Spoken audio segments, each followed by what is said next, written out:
Hello my dear friend, अपने to channel पर रचना academy में आप सभी का स्वागत है। रीट का एग्जाम आपको पता ही है, फरवरी में होना है 27 एंड 28।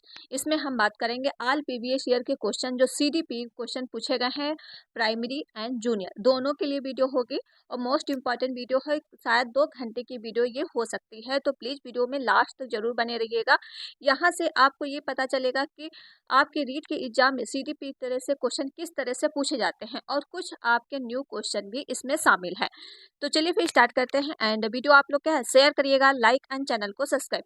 यहाँ से अगर देखिए सबसे ज़्यादा रिपीटेड क्वेश्चन होते ही हैं, जैसे कि हर बार रिपीटेड क्वेश्चन पूछे जाते, तो आपको लगेगा कि सीडीपी की आपकी कितनी तैयारी है। और कमेंट में आंसर जरूर दीजिएगा आपके कितने क्वेश्चन सही हुए हैं। वैसे क्वेश्चन तो बहुत ज़्यादा होंगे, ठीक है, क्योंकि आपका 2011, 2012, 2015 एंड 2017 एंड 2021 के सारे प्रीवियस ईयर क्वेश्चन पेपर होंगे। तो चलिए फिर स्टार्ट करते हैं। वीडियो को आपको शेयर करना है, आप लोग शेयर बिल्कुल नहीं करते हैं, तो आपसे रिक्वेस्ट है कि वीडियो को आपको ज़्यादा से ज़्यादा शेयर करना है।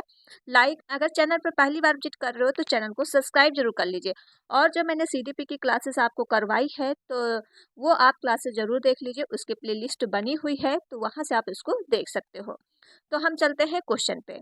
बुद्धि से भी होंगे, वाइगॉस्की से भी होंगे, पियाजे से, थर्नडाइक से, स्किनर से, सबसे क्वेश्चन होंगे। तो बुद्धि, इंटेलिजेंट का क्या अर्थ है? कल हमने आपको बताया था इंटेलिजेंट का अर्थ क्या है। बुद्धि केवल परीक्षा के लिए अच्छे अंक लाना है, या तर्क और समस्या समाधान की क्षमता है, केवल याद करने की क्षमता है, शारीरिक शक्ति है।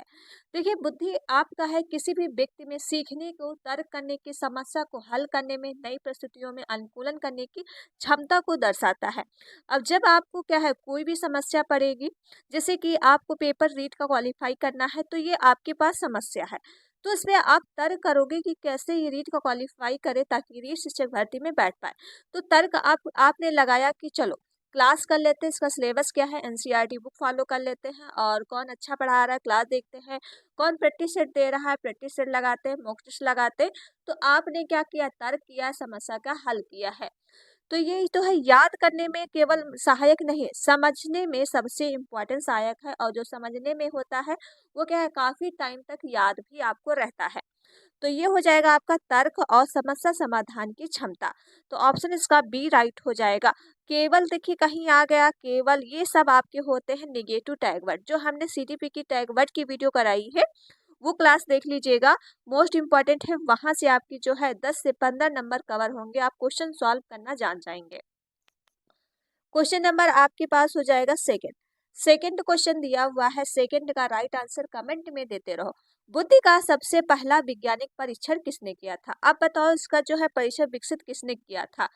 तो आईक्यू का टेस्ट ये गार्डन ने दिया था, या बीनेट साइमन ने दिया था, ठंडाइक ने दिया था, या प्याजे ने दिया था? तो इसका राइट आंसर बता दो क्या हो जाएगा। तो बुद्धि का जो सबसे पहला वैज्ञानिक परीक्षण टेस्ट हुआ था, ये आपके जो है अल्फ्रेड बीनी के द्वारा दिया गया था। किसके द्वारा हो जाएगा? बीनेट और साइमन के द्वारा दिया गया था। ऑप्शन इसका बी राइट हो जाएगा। जो सबसे पहले आईक्यू का टेस्ट दिया था, किसका दिया था? आईक्यू का टेस्ट दिया गया था। चलिए अगला क्वेश्चन कर लेते हैं। क्वेश्चन आपके पास थर्ड हो जाएगा।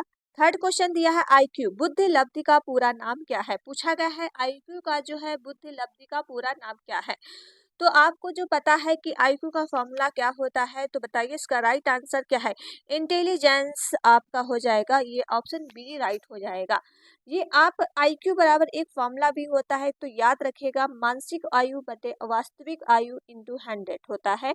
ये आपका जो है इससे क्वेश्चन में एक न्यूमेरिकल पूछा जाता है, तो आप वो याद रखिएगा। अगला हम क्वेश्चन कर लेते हैं। क्वेश्चन नंबर आपके पास हो जाएगा 4।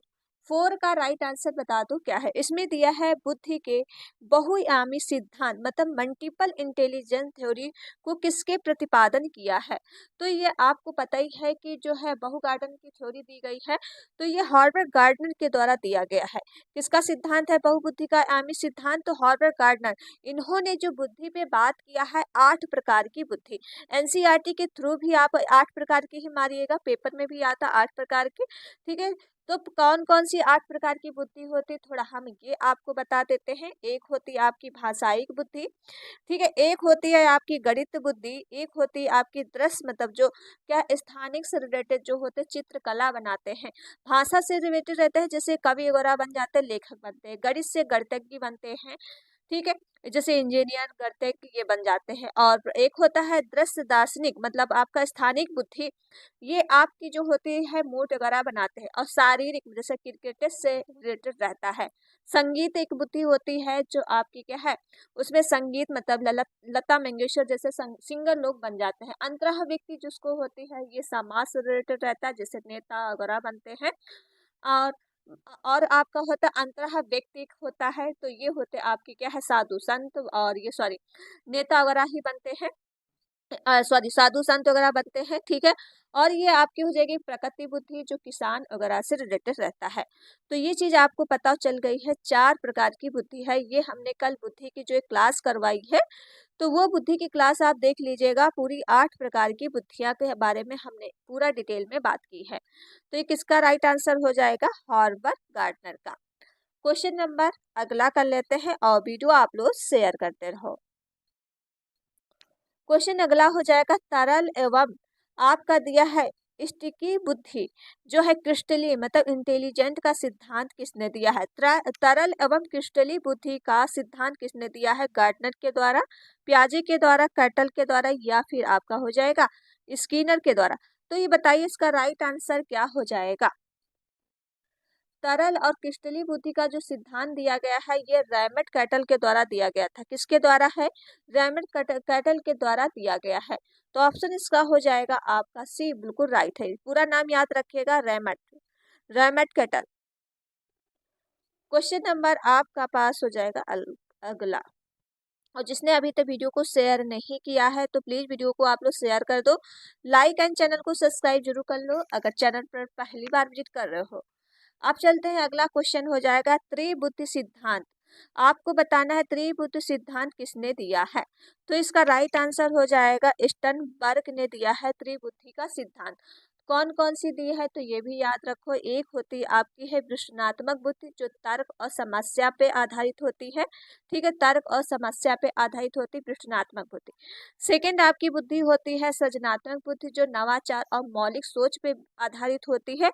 तीसरी बुद्धि जो बताई है व्यवहारिक बुद्धि जो दैनिक जीवन की पे आधारित होती है, समाज से रिलेटेड रहती है। तो ये किस त्रिबुद्धि का सिद्धांत किसने दिया है, तो स्टर्नबर्ग ने दिया है, तो याद रखिएगा। अगला क्वेश्चन करते हैं, रिपीटेड क्वेश्चन हो गया, ठीक है। चलो क्वेश्चन नंबर आपके पास हो जाएगा 7। 7 का राइट आंसर बता दो क्या है। IQ 100 का क्या अर्थ है। अभी जो IQ का फॉर्मूला हमने आपको बताया है कि होता है मानसिक आयु अपॉन क्या हो जाएगा वास्तविक आयु। तो ये आपका होता है इंटू 100। तो 100 का मतलब पूछा गया है कि 100 क्या है। तो 100 आपका क्या है, व्यक्ति की मानसिक आयु उसकी वास्तविक आयु है, आयु के बराबर है, या व्यक्ति बहुत ही बुद्धिमान है, व्यक्ति कम बुद्धिमान है, व्यक्ति का संज्ञानात्मक विकास रुक गया है। तो आईक्यू से आप 100 का मतलब होता है कि आपका जो है मानसिक आयु और वास्तविक आयु सामान्य है। तो औसत बुद्धि का स्तर आप इससे मापा जा सकता है। तो इसका राइट आंसर हो जाएगा फर्स्ट, व्यक्ति की मानसिक आयु उसकी वास्तविक आयु के बराबर है। ऑप्शन क्या हो जाएगा, फर्स्ट राइट हो जाएगा। क्वेश्चन नंबर 8 हो जाएगा। 8 का राइट आंसर बता दो क्या है। 8 क्वेश्चन दिया है आईक्यू स्कोर जो दिया है वर्गीकरण किस वैज्ञानिक ने किया है। तो आईक्यू का जो स्कोर है वैज्ञानिक ने किस वैज्ञानिक ने किया है। तो बताइए इसका राइट आंसर क्या हो, स्टर्नबर्ग ने, डेविड वेसलर ने, या विनेट ने, या वाइगॉस्की ने। और वाइगॉस्की तो हो नहीं सकते। तो जो आईक्यू का जो दिया गया है ये जो दिए हैं आपका राइट आंसर हो जाएगा डेविड वेक्सलर ने दिया है। कौन कौन सी, एक होती है आपकी जैसे 140 पे होती है ये प्रतिभाशाली व्यक्ति होता है। एक वो आपकी होती है 100 क्या है 110 से लेके 140 के प्लस ये उच्च बुद्धि वाले होते हैं। ये कल हमने बुद्धि की क्लास कराई है, वहां से आप देख लीजिएगा कौन किसके अंतर्गत आता है। तो इसका राइट आंसर हो जाएगा डेविड वेक्सलर, ठीक है। क्वेश्चन नंबर 9 हो जाएगा। 9 क्वेश्चन दिया हुआ है, इसमें दिया है सामाजिक बुद्धि। अब सोशल इंटेलिजेंट किसने प्रतिपादन की है? तो थर्नडाइक ने किया है, गॉर्डन ने किया है, स्टर्नबर्ग ने या बिनेट ने किया है? तो इसका राइट आंसर बता दो क्या है। देखिए, सामाजिक बुद्धि का जो सिद्धांत बताए हैं ये है थर्नडाइक। ऑप्शन इसका हो जाएगा फर्स्ट राइट हो जाएगा। थर्नडाइक ने जो है सामाजिक बुद्धि की अवधारणा दी थी। ये जो सामाजिक क्या है, बच्चा जो है दूसरों से व्यक्ति होके अच्छे तरीके से सीखता है, बातचीत करके, व्यवहारिक से, प्रभाव ढंग से क्या है, बातचीत करके सीखता है। तो ऑप्शन इसका फर्स्ट राइट हो जाएगा। क्वेश्चन नंबर आपके पास 10 हो जाएगा। 10 का राइट आंसर बता दो क्या है। 10 क्वेश्चन दिया है बाल विकास का मुख्य उद्देश्य क्या है? पूछा गया है बाल विकास का मुख्य उद्देश्य क्या है। अब आप आसानी तरीके से इसका आंसर निकाल सकते हो, जैसे केवल आप देख के काट दोगे, केवल केवल। तो ये तीनों आंसर आपके ऐसे ही कट गए कि सारे ये निगेटिव टैग वर्ड हैं। अगर पूछा था कौन सा सही नहीं होता, अगर इसमें से होते तो तीनों सही हो जाते, ठीक है, चारों। फिर आपका ऑप्शन हुआ आपका, देखिए, समृद्ध विकास शारीरिक, मानसिक और सामाजिक भावनात्मक होना चाहिए। तो आपका सारा होना चाहिए, तो ऑप्शन इसका डी राइट हो जाएगा। क्वेश्चन नंबर 11 है आपके सामने।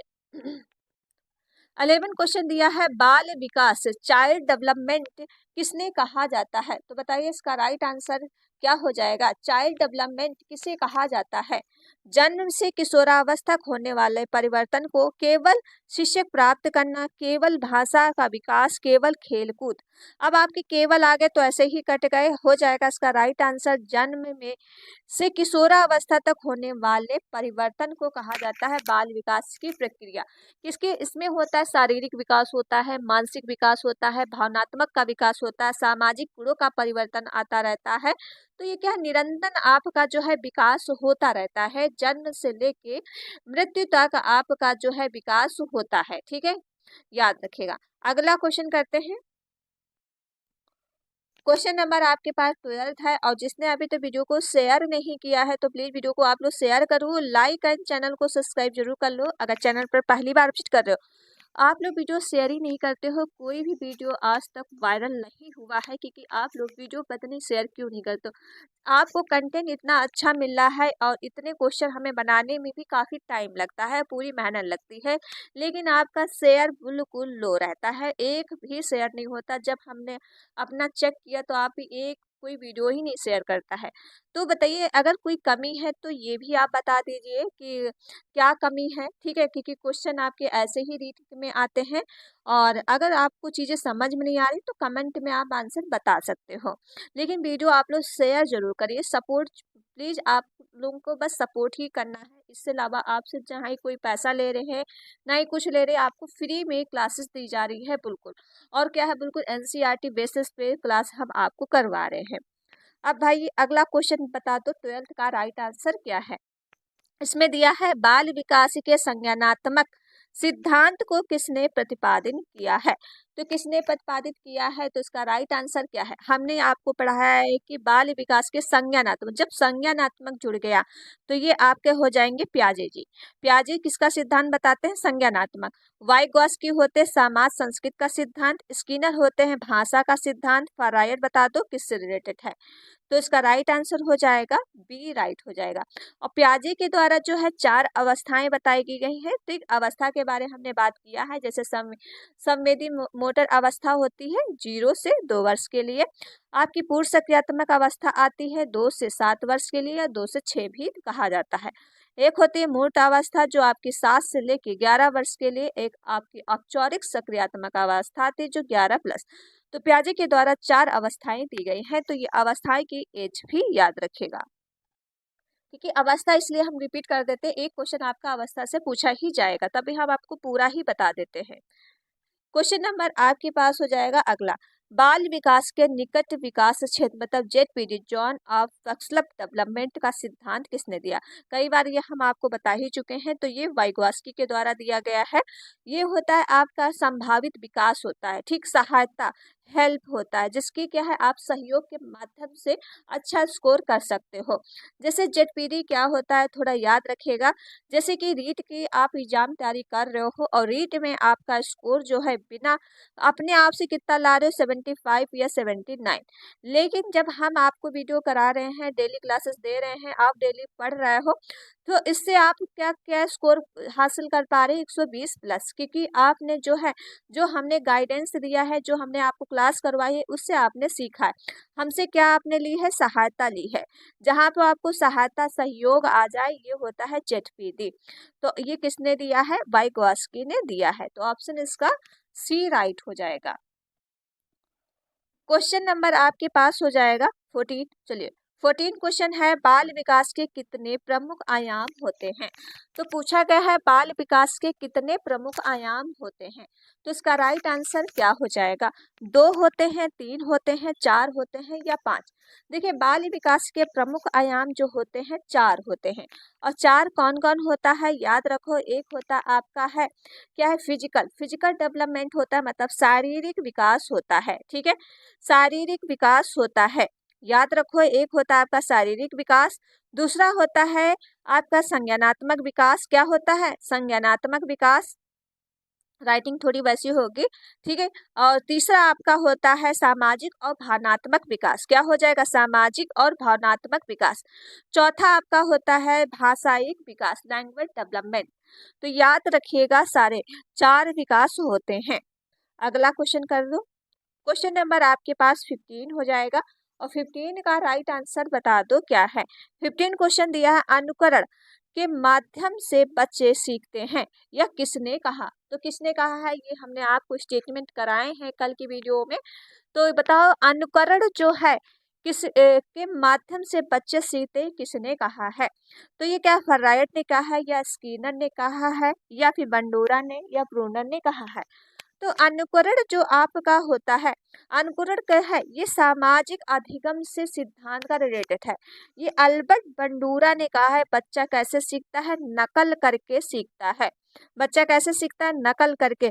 जैसे आप उनके सामने क्रिया करोगे बच्चा वैसे ही सीखेगा। एक बोबो डॉल जैसी थी, ठीक है, बोबो डॉल का पे प्रयोग उन्होंने किया था अल्बर्ट बंडूरा ने बच्चे के अनुकरण के द्वारा सीखने में। तो बोबो डॉल के साथ पहले उन्होंने क्या है प्यार करना सिखाया, फिर उन्होंने क्या है उससे अहिंसा करना सिखाया, फिर उन्होंने उनके साथ क्या है उसकी गर्दन ही तोड़ दी, मतलब पूरा क्या है मृत्यु करना सिखाया। जैसे बच्चों के साथ व्यवहार करोगे बच्चा वैसे ही सीखेगा।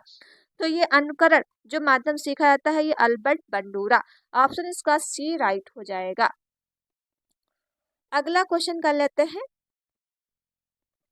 क्वेश्चन नंबर आपके पास 16 हो जाएगा, बच्चों का नैतिक विकास मोरल डेवलपमेंट किस मनोवैज्ञानिक ने बताया। तो इसका राइट आंसर क्या हो जाएगा, प्याजी हो जाएगा, कोलवर्ग, वाइगॉस्की, स्किनर।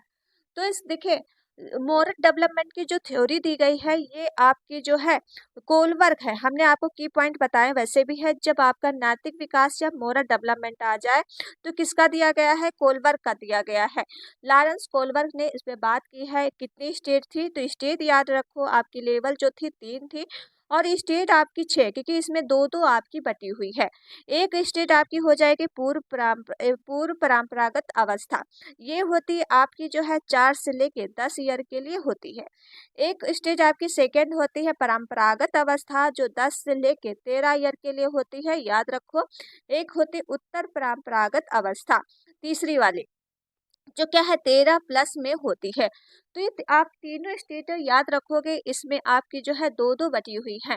अगर पूछे जाए लेवल कितने हैं तो लेवल आपके 3 हो जाएंगे, स्टेट कितनी है 6 हो जाएंगे, याद रखिएगा। और लॉरेंस कोलबर्ग के द्वारा थ्योरी दी गई है। चलो अगला क्वेश्चन कर लेते हैं।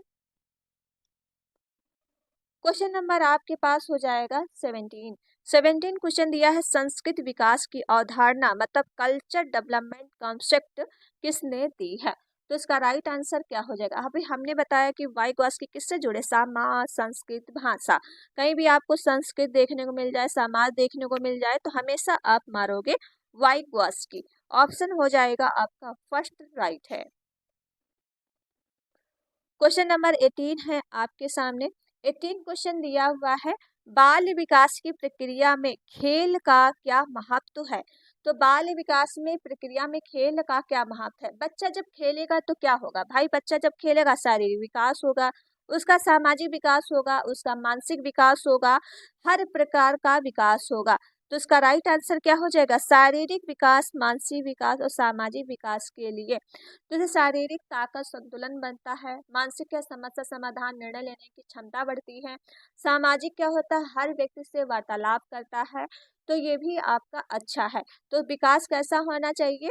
तो विकास आपका शारीरिक भी होना चाहिए, मानसिक भी और सामाजिक भी। खेल के माध्यम से बच्चों को सिखाया जाता है। ऑप्शन इसका सी राइट हो जाएगा।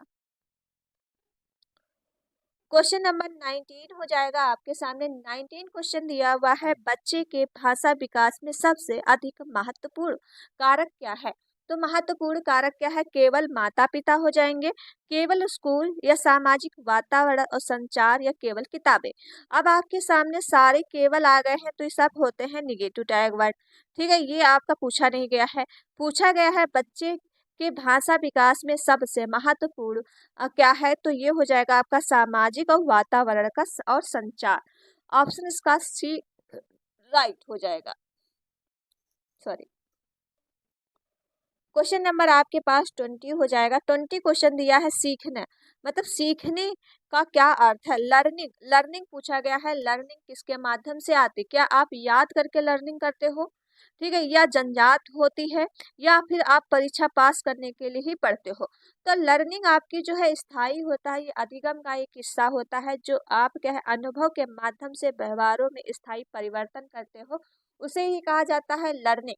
जो आपस में क्या है आप क्या है बातचीत करके ज्ञान का और अपना जो है व्यवहार से, ये सब आप क्या है कौशल क्या है स्थायी परिवर्तन करते हैं। इसको याद नहीं किया जा सकता है, ये आपकी समझ पे आधारित रहता है। किस पे?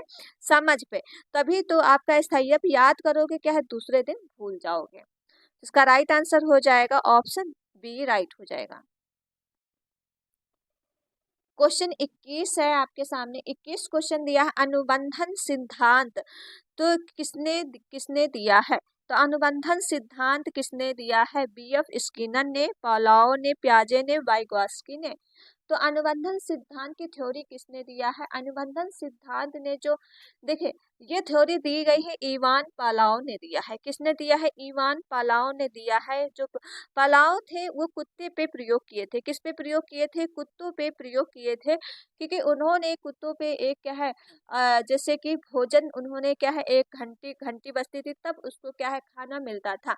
तो ये कैसी थी आपकी जो पता है कैसा था? एक स्वाभाविक था।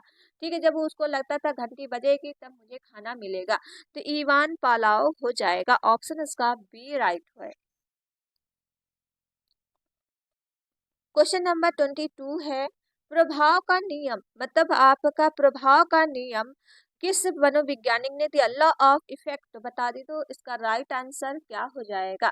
स्किनर ने, थर्नडाइक ने, ब्रूनर ने या फर्रायड ने। तो प्रभाव का नियम जो दिए हैं ये आपके हो जाएंगे थर्नडाइक। ऑप्शन इसका हो जाएगा उसका बी बिल्कुल राइट है।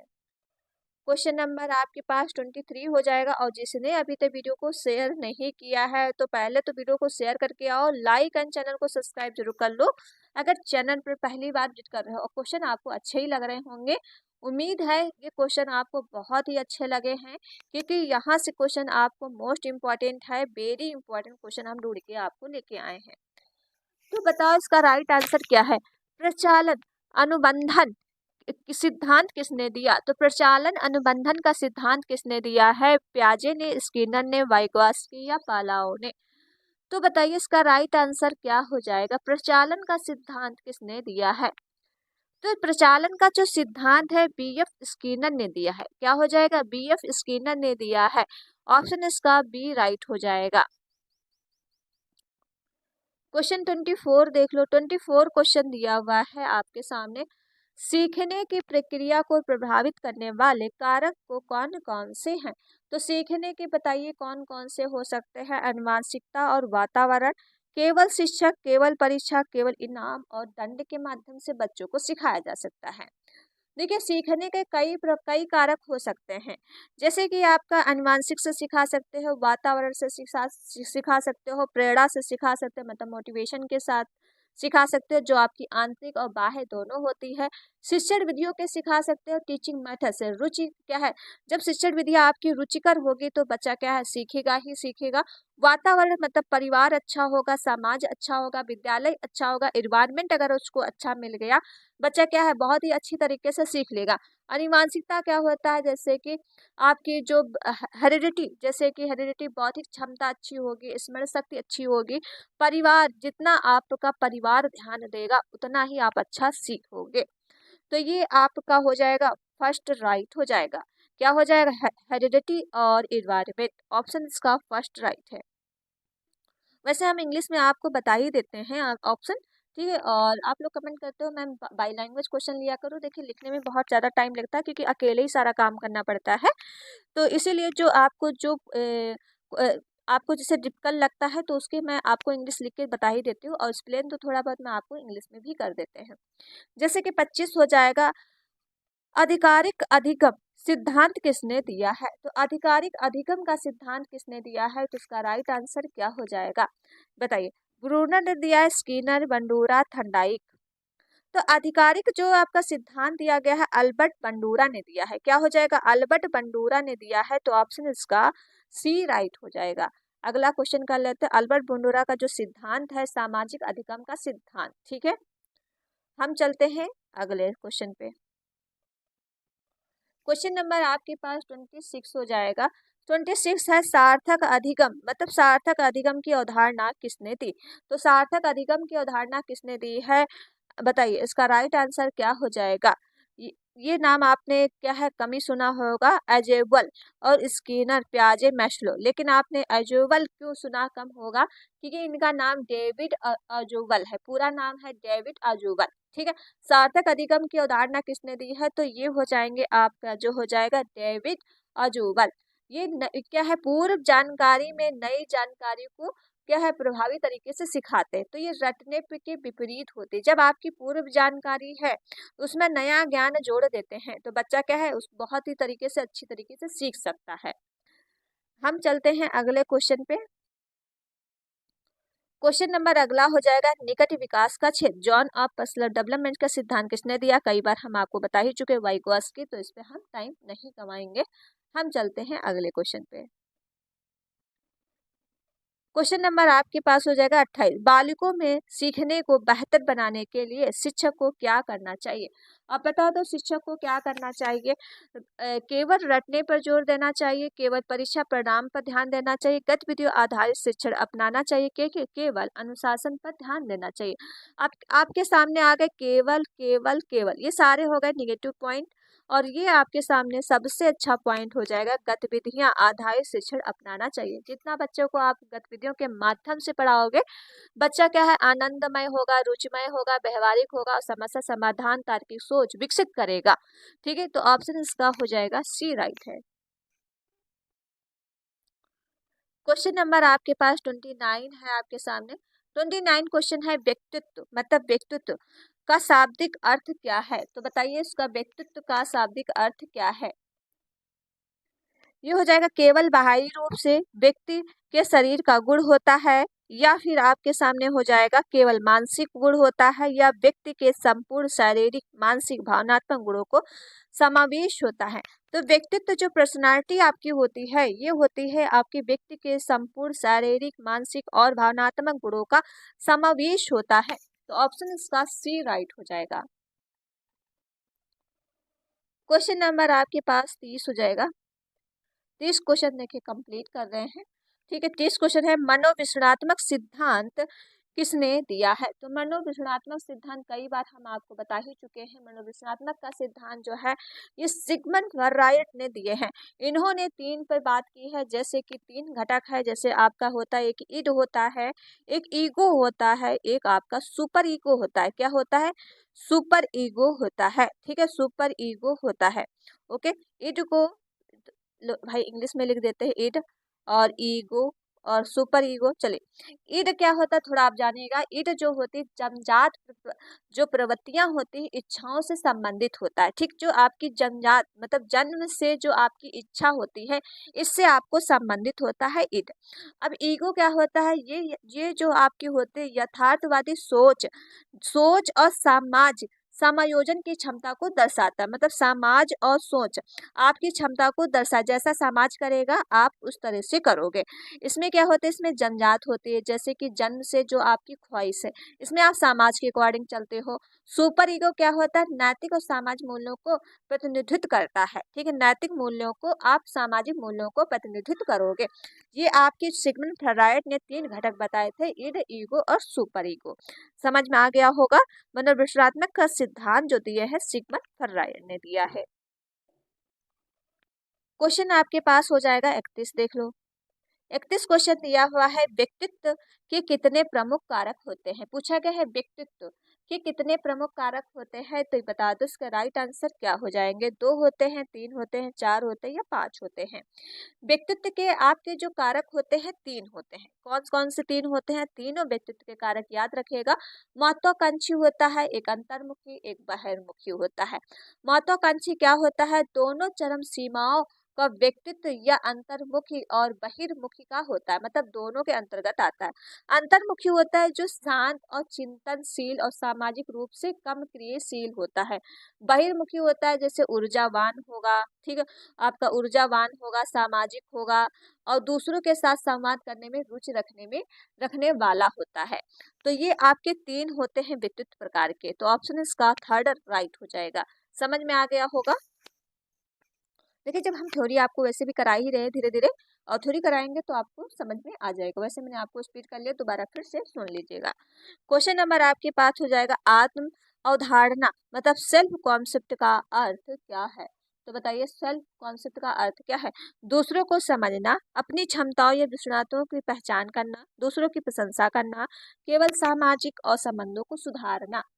तो आत्म आत्म अवधारणा मतलब सेल्फ कॉन्सेप्ट का अर्थ क्या होता है।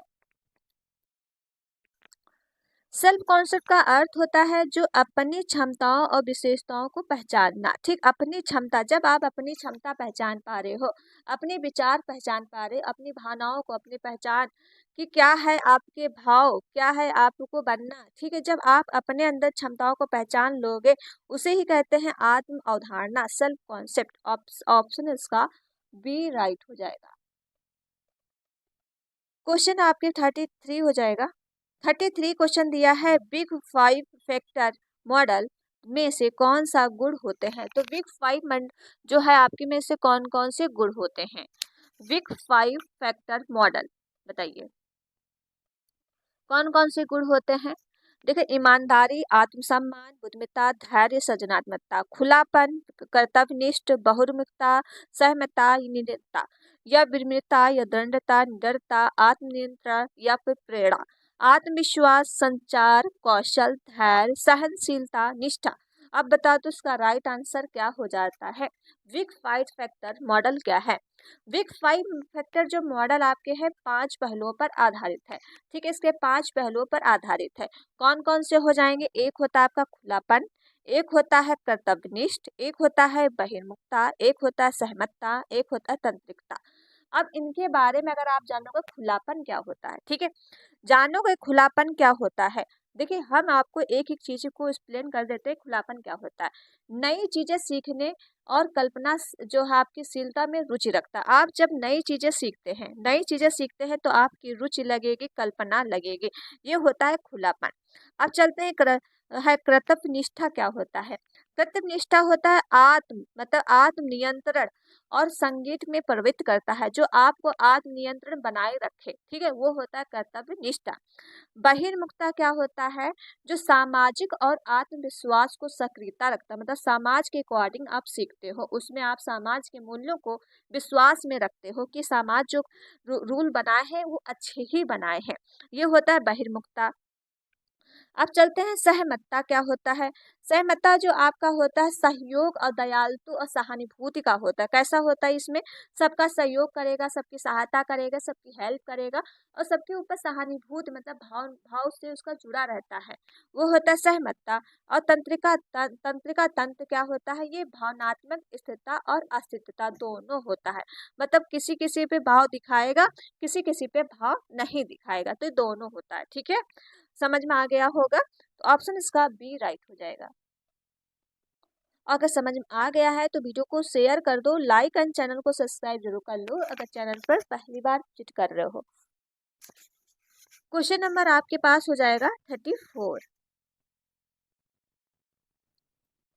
34 क्वेश्चन दिया है, व्यक्तित्व के विकास को प्रभावित करने वाले प्रमुख कारक कौन कौन से हैं। तो कौन कौन से हो जाएंगे, ये हो जाए केवल आनुवंशिकता, केवल वातावरण, केवल शिक्षक या फिर आनुवंशिकता वातावरण दोनों।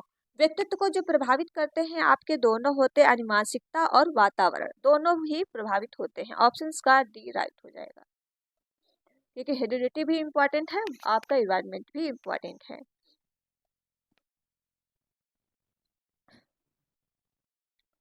क्वेश्चन आपके नेक्स्ट हो जाएगा, नेक्स्ट है आत्मसम्मान मतलब सेल्फ, जो आपका अर्थ क्या है, पूछा गया है आपका आत्मसम्मान। तो दूसरों की चीजों को, दूसरों को अच्छा नीचा दिखाना, आप क्या दूसरों को नीचा दिखाओगे, अपनी क्षमता मूल्यों के प्रति सकारात्मक दृष्टिकोण रखना, हमेशा सर्वश्रेष्ठ बनने की लालच रखना, केवल भौतिक सफलता प्राप्त करना। आत्मसम्मान का अर्थ क्या है। आत्मसम्मान, जब आपके सामने अपना आत्मसम्मान कैसे रखोगे भाई, अपनी क्षमता और मूल्यों के प्रति सकारात्मक दृष्टिकोण रखना। ऑप्शन का बी राइट हो जाएगा। क्वेश्चन आपके पास हो जाएगा 36। 36 क्वेश्चन दिया है, व्यक्तित्व को निखारने के लिए सबसे अच्छा तरीका क्या है। व्यक्तित्व को निखारने के लिए सबसे अच्छा तरीका क्या हो जाएगा, आत्म विश्लेषण में सुधार, दूसरों की नकल करना, केवल उच्च शिक्षा प्राप्त करना, केवल सुंदर दिखने की कोशिश करना। व्यक्तित्व को निखारने के लिए सबसे अच्छा तरीका क्या है।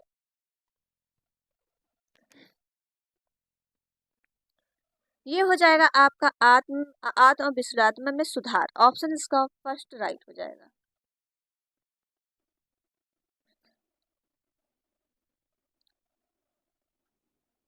क्वेश्चन नंबर आपके पास 37 हो जाएगा, प्रेरणा मतलब मोटिवेशन का क्या अर्थ है। प्रेरणा बताओ किससे मिलेगी। क्योंकि केवल आ गया तो आप काट सकते हो, केवल आ गया अनुवांशिकता को रोकने के लिए, ये भी आपको क्या है गलत है। तो प्रेरणा किसे मिलती है, किसी भी कार्य करने की आंतरिक और बाह्य इच्छा हो, मतलब आपकी अंदर से भी इच्छा हो, कोई आपको मोटिवेशन भी कर रहा हो, तो दोनों होनी चाहिए। तो ऑप्शन इसका बी राइट हो जाएगा।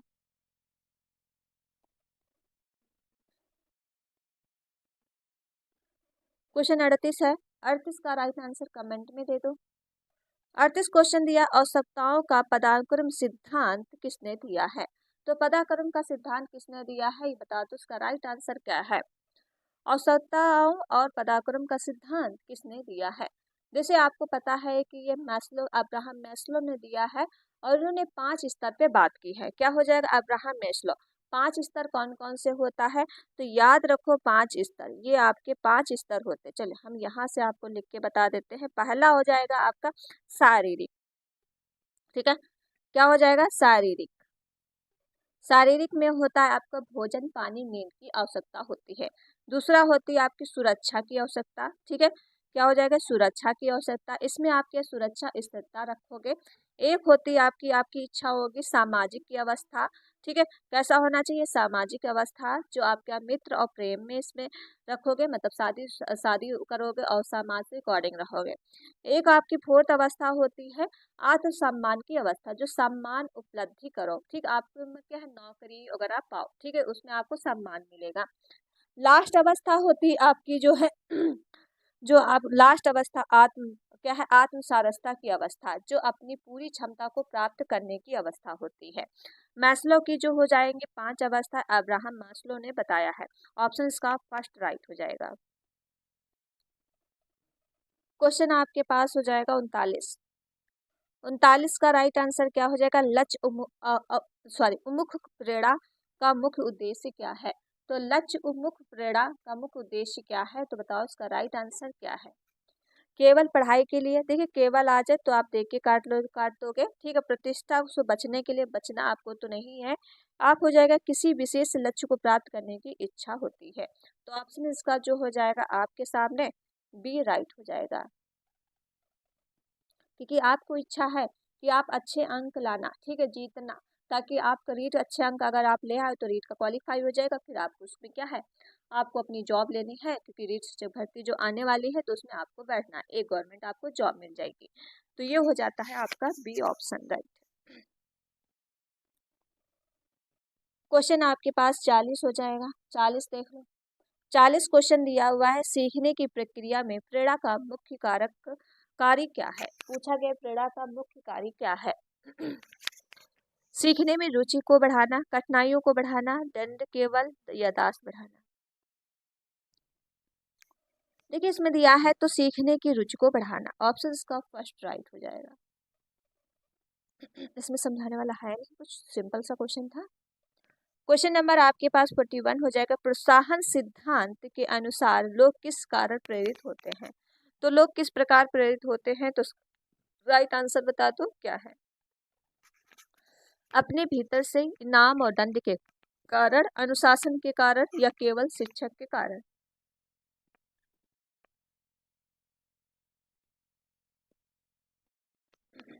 देखिए आपका जो प्रोत्साहन दे रहे हो ये आपका जो है बाहरी और दंड के द्वारा भी हो सकता है, क्योंकि आप क्या है बच्चों को प्रोत्साहन करने के लिए व्यक्ति को जो व्यवहार आप कराओगे, जैसे पुरस्कार, प्रशंसा आदि से भी करा सकते हो। जब कोई बच्चा गलत व्यवहार करता है तो आप उसको क्या है, दंड भी दे सकते हो, ठीक है। तो इसका राइट आंसर हो जाएगा बी राइट है। क्वेश्चन आपके पास हो जाएगा 42 क्वेश्चन दिया हुआ है। 42 है, आत्म प्रभावकारिता का क्या अर्थ है? आत्म प्रभाविता कारक का क्या अर्थ है? दूसरों से प्रेरणा लेना, अपनी इच्छा, अपनी क्षमताओं में विश्वास रखना, दूसरों पर निर्भर रहना, केवल परीक्षा उत्तीर्ण करना।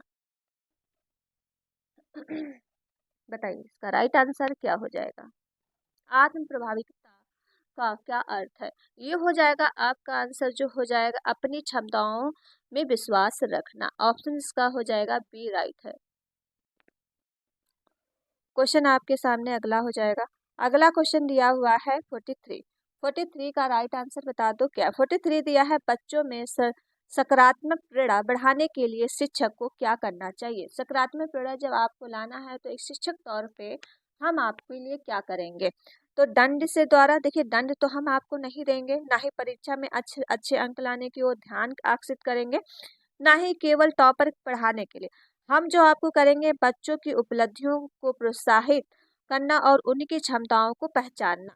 तो हम आपसे ये करेंगे, ऑप्शन इसका हो जाएगा सी मोस्ट इम्पॉर्टेंट आंसर है। क्वेश्चन आपके सामने 44 हो जाएगा।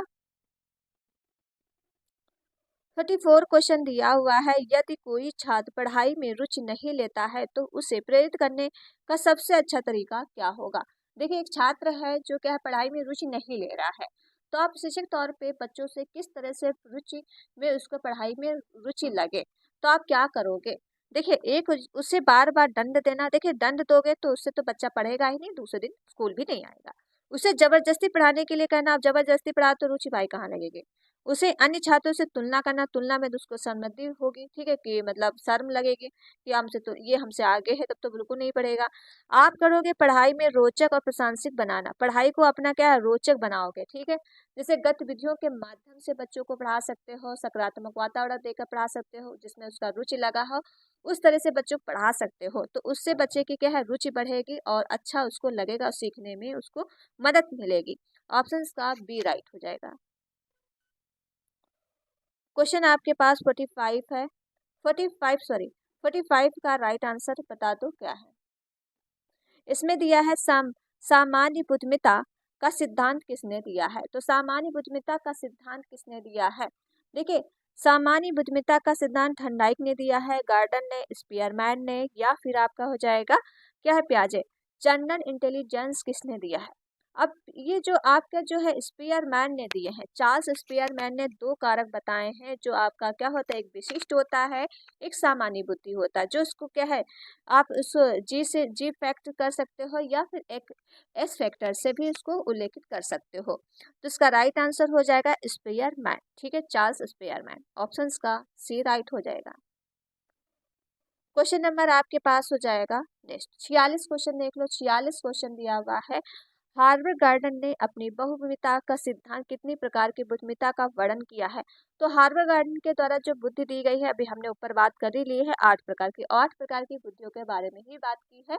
तो वो चीज़ आपको हम फिर से बताएं, एक भाषाई बुद्धि होती है जो क्या है, बच्चा भाषा से समझने की प्रयोग करने की क्षमता रखता है, जैसे कवि वगैरह बनते हैं। तार्किक होती है जो गणित से समस्या से हल को विकसित करता है।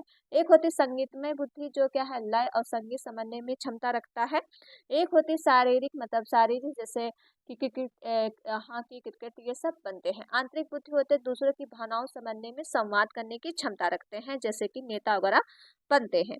एक होती आत्मज्ञानी जो आत्मचिंतन और आत्म जागरूकता की क्षमता रखते हैं। एक होती प्रकृति बुद्धि जो क्या किसान वगैरह बनते हैं, जो पर्यावरण से रिलेटेड रहते हैं। ठीक है, जल्दी जल्दी मैंने बता दिया 8 प्रकार की बुद्धि, क्योंकि ये हम आपको ऊपर पहले बता चुके थे।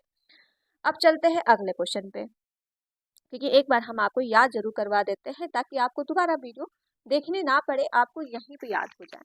अब अगला क्वेश्चन आपके सामने हो जाएगा, आईक्यू उपलब्ध मतलब बुद्धि लब्धि की गणना का सूत्र क्या है। अभी हम आपको ऊपर बता ही चुके थे, बुद्धि लब्धि की जो सूत्र होता है, आईक्यू बराबर आपका होता है मानसिक आयु इंटू वास्तविक आयु। ठीक है, क्या होता है आपका, देखिए आईक्यू का आपका फार्मूला जो होता है, मानसिक आयु MA होता है और CA इंटू 100 होता है। ठीक है, ये अपान भाग में होता है, तो इसका राइट आंसर हो जाएगा मानसिक आयु भाग क्या करोगे, वास्तविक आयु इंटू 100। तो ऑप्शन इसका हो जाएगा आपका जो है फर्स्ट राइट है। इससे ही आपके क्वेश्चन भी सॉल्व होते हैं। जैसे आपका अगर हम एक क्वेश्चन ले लेते हैं, यदि किसी भी 10 साल की बच्ची की मानसिक आयु 12 वर्ष है, उसका IQ निकालना है। ठीक है, तो आप 10 से 12 से इसको मल्टीप्लाई करोगे तो 120 निकल आएगी आराम से। चलो अगला क्वेश्चन करते हैं। क्वेश्चन नंबर आपके पास 48 हो जाएगा। 48 क्वेश्चन दिया है, प्रयोगात्मक बुद्धिमत्ता का सिद्धांत किसने दिया है। तो प्रयोगात्मक बुद्धिमत्ता का सिद्धांत किसने दिया है, तो इसका राइट आंसर क्या हो जाएगा। ये हमने आपको ऊपर बता चुके हैं। प्रयोगात्मक बुद्धिमत्ता का सिद्धांत जो है रॉबर्ट स्टर्नबर्ग ने दिया है। ठीक, क्या हो जाएगा, रॉबर्ट स्टर्नबर्ग ने दिया है। तो ऑप्शन इसका हो जाएगा आपका बी राइट है। ये त्रिबुद्धिमत्ता का सिद्धांत दिए हैं।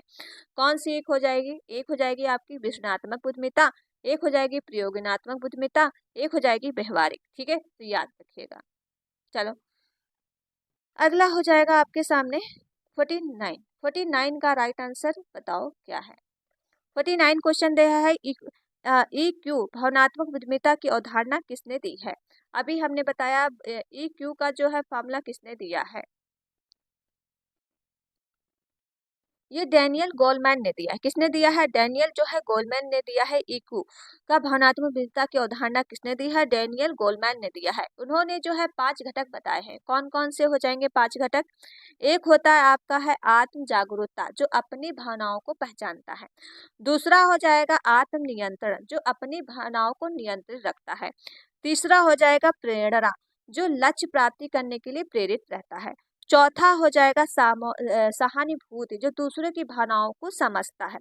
पांचवा आपका है सामाजिक कौशल, जो प्रभावी ढंग से संवाद रखता है। ठीक है, ये आपको पांचों हमने बता दिए हैं।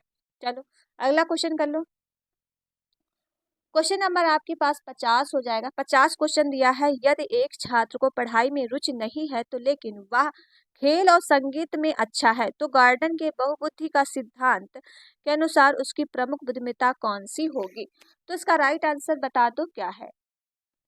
देखिए एक छात्र है जो उसकी पढ़ाई में रुचि नहीं लगती है, ठीक है, तो इसका राइट आंसर हो जाएगा किस में है ये, देखिए संगीत में अच्छा है, तो ये हो जाएगी आपकी संगीत में और शारीरिक बुद्धि। कैसी हो जाएगी, संगीत में और शारीरिक बुद्धि। ऑप्शन इसका हो जाएगा बी राइट हो जाएगा। देखिए रखते हैं तो 51 क्वेश्चन आपके सामने है और वीडियो आपको शेयर करना है। आप लोग शेयर नहीं करते हो, बस यही आपसे शिकायत है। देखिए इतनी मेहनत करते हैं तो प्लीज़ वीडियो को आप लोग शेयर ज़रूर कर दीजिए। कोई भी वीडियो मेरी क्या है अभी तक वायरल नहीं हुई है, तो आप एक वीडियो तो सच में बता रहे हैं कि शेयर कर दीजिए, क्योंकि आपके लिए जो कंटेंट लेके आते हैं मोस्ट इंपॉर्टेंट लेके आते हैं। आपको सीधा पेपर में यही क्वेश्चन देखने को मिलने वाले हैं। अगर आप प्रीवियस ईयर क्वेश्चन सॉल्व कर रहे होंगे या मॉक टेस्ट दे रहे होंगे तो आपको लग रहा होगा रीट में जो तैयारी हम आपको करवा रहे हैं सेम क्वेश्चन की बात हो रही है। तो जैसे कि आपका जो है 51 क्वेश्चन हो जाएगा सामाजिक बुद्धिमत्ता। आपका पूछा गया है सोशल इंटेलिजेंस का संबंध किससे है। तो इसका राइट आंसर कमेंट में बता दो और जो थ्योरी क्लासेस कराई है वो क्लासेस आप जरूर देख लीजिए। तो गणितीय समस्याओं को हल करने की क्षमता, दूसरों के साथ प्रभावी ढंग से बातचीत करने की क्षमता, तेजी से पढ़ने की क्षमता, विज्ञापन की क्या है आप जैसे विज्ञान में रुचि रखने की क्षमता। तो ये बताइए इसका राइट आंसर क्या है। इसमें पूछा गया है आपका सामाजिक बुद्धिमत्ता। तो सामाजिक बुद्धिमत्ता कैसे आएगी, तो दूसरों से जब आप बातचीत करोगे क्या है, दूसरों से जब आप बातचीत करोगे, अच्छा संवाद करोगे, तो इसमें सामाजिक भावनाओं से आप जुड़ोगे। ठीक है, जैसे कि आपका हो जाएगा गणितीय समस्याओं को हल करने में तो सामाजिक मुद्दों को बात ही नहीं की गई है, दूसरों के साथ प्रभावी ढंग से बातचीत करने की क्षमता। तो इसका राइट आंसर हो जाएगा ऑप्शन इसका बी, बिल्कुल राइट हो जाएगा। अगला क्वेश्चन कर लेते हैं। क्वेश्चन नंबर आपके पास हो जाएगा 52। 52 मोस्ट इंपॉर्टेंट क्वेश्चन है। इसमें से क्वेश्चन आपके पूछे ही जाते हैं। कभी डिस्लेक्सिया पूछा गया है, क्योंकि डिस्लेक्सिया होता है, डिस्ग्राफिया होता है, डिस्कैल्कुलिया होते हैं, डिस्मोर्मिया होता है। ये 4 होते हैं जो आपके क्या है पूछे ही जाते हैं अधिगम से रिलेटेड। ठीक है, तो डिस्लेक्सिया से किस प्रकार से अधिगम की समस्या है, तो सुनने की संबंधित समस्या है, लिखने की संबंधित समस्या है, पढ़ने की समस्या है, या गणित संख्याओं को समझने में समस्या है। अब इसमें आपको दिख रहा होगा डिस्लेक्सिया। डिस्लेक्सिया होता है पढ़ने से संबंधित की समस्या, तो ऑप्शन इसका बी राइट हो जाएगा। अगर लिखने की समस्या हो जाए तो डिस्ग्राफिया होता है, और गणित की समस्या होती है डिस्कैकुलिया। और अगर आपको कहीं भी भ्रम है, ठीक है, भ्रम में से रिलेटेड क्वेश्चन आया है तो डिस्मोर्मोरिया होता है। तो ये चीज आप याद रखेगा। तो इसका right answer option C right हो जाएगा। क्वेश्चन अगला कर लेते हैं और वीडियो आप लोग शेयर करते रहो। आप लोग शेयर नहीं करते हो, बस यही शिकायत है। प्लीज आप लोग वीडियो को ज्यादा से ज्यादा शेयर कर दो। अब हम आगे बात कर लेते हैं डिस्ग्राफिया किस प्रकार से अधिगम की समस्या। अभी हमने बताया है कि ये लिखने से ग्राफ ग्राफ क्या होता है आप लिखते हो, तो ये लिखने से समस्या है। इसका राइट आंसर हो जाएगा बी राइट है। अगला हम क्वेश्चन कर लेते हैं। क्वेश्चन नंबर आपके पास 54 हो जाएगा। 54 क्वेश्चन हो जाएगा बच्चों में डिस्कैकुलिया किस अधिगम समस्या से संबंधित है। तो डिस्कैकुलिया अभी हमने बताया कैलकुलेटर से याद रखो, गणित की समस्याओं को समझने में कठिनाई होती है। ऑप्शन इसका बी राइट हो जाएगा। हम चलते हैं अगले क्वेश्चन पे। क्वेश्चन नंबर आपके पास 55 हो जाएगा। 55 का राइट आंसर कमेंट में दे दो क्या हो जाएगा। इसमें दिया है यदि कोई बच्चा निर्देशों का पालन करने में कठिनाई महसूस करता है और बहुत अधिक ध्यान भटकता है तो उस यह किस प्रकार की समस्या हो सकती है। तो बच्चे में इसमें क्या हो रहा है, मतलब कि है अगर आप निर्देश दे रहे हो, पालन उसकी कठिनाइयों से ज़्यादा पालन कर रहे हो तो उसका ध्यान क्या है भटकता रहता है। ठीक है, तो ये होता है ध्यान अभाव अति सक्रियता का विकार। तो ऑप्शन इसका हो जाएगा ऑप्शन सी बिल्कुल राइट हो जाएगा। और ये चीज़ हमने आपको आगे बता ही दिया। तो देखिए डिस्लेक्सिया होता है पढ़ने से रिलेटेड, डिस्ग्राफिया होता है लिखने से, डिस्कैकुलिया होता है मैथ से। तो ये चीज़ें आप याद रखेगा, क्योंकि इससे क्वेश्चन आपका 1 नंबर यहाँ पे कवर होता है जो हमने आपको क्या है अधिगम से रिलेटेड आपको बताया है। चलते हैं अगला क्वेश्चन। क्वेश्चन नंबर आपके पास 57 हो जाएगा। 56 आपके सामने है बच्चों में सीखने की अक्षमता लर्निंग डिसेबिलिटी का मुख्य कारण क्या हो सकता है। तो इसका राइट आंसर बता दो। क्या अनुशासन की कमी होगी तो बच्चा क्या नहीं सीख पाएगा, या फिर न्यूरोलॉजिकल असमानता होगी, या माता पिता की शिक्षा का स्तर होगा, या सख्त अनुशासन। तो इसका राइट आंसर बता दो क्या है।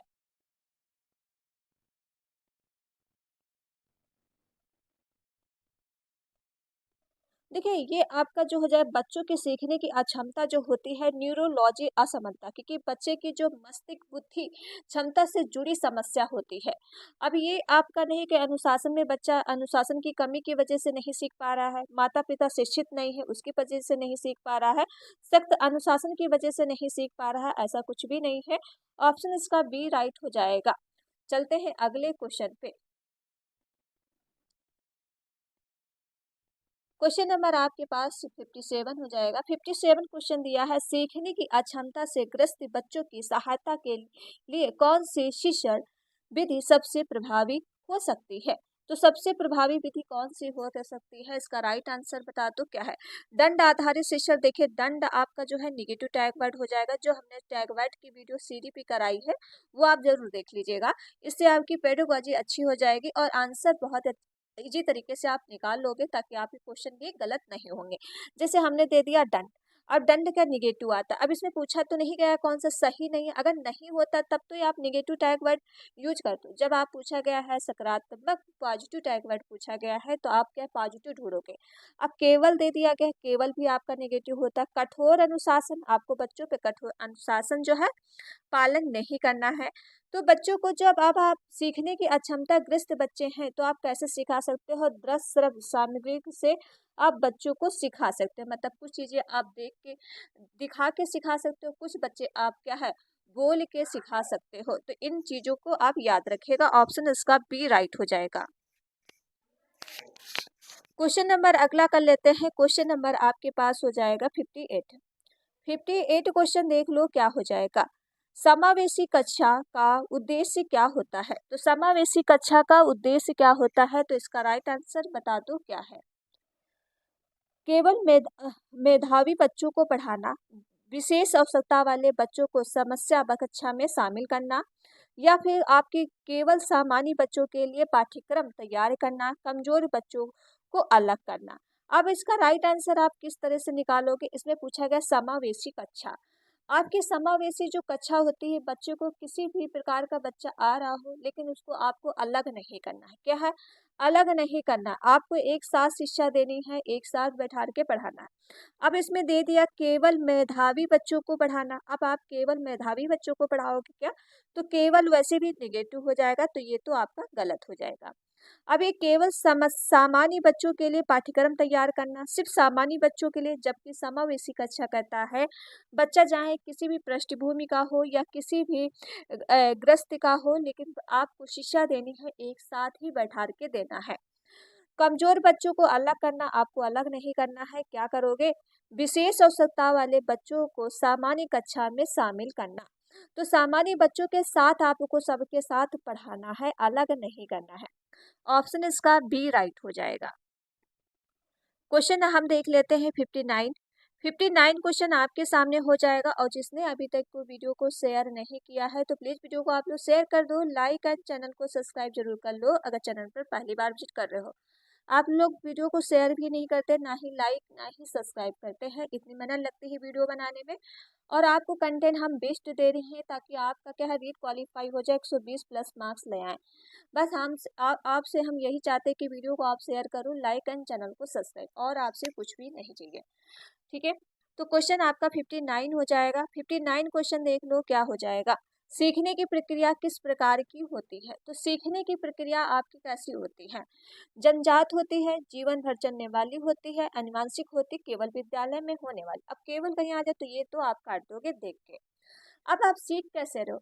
भाई सीखते कैसे हो? जन्म से, जब आपका गर्भावस्था से क्या है, जन्म का गर्भावस्था से मस्तिष्क का विकास होता रहता है और आपका जो है मृत्यु तक चलता है। तो जो चीजें आप सीखते हो जीवन भर सीखते हो। ठीक है, जीवन भर सीखते हो।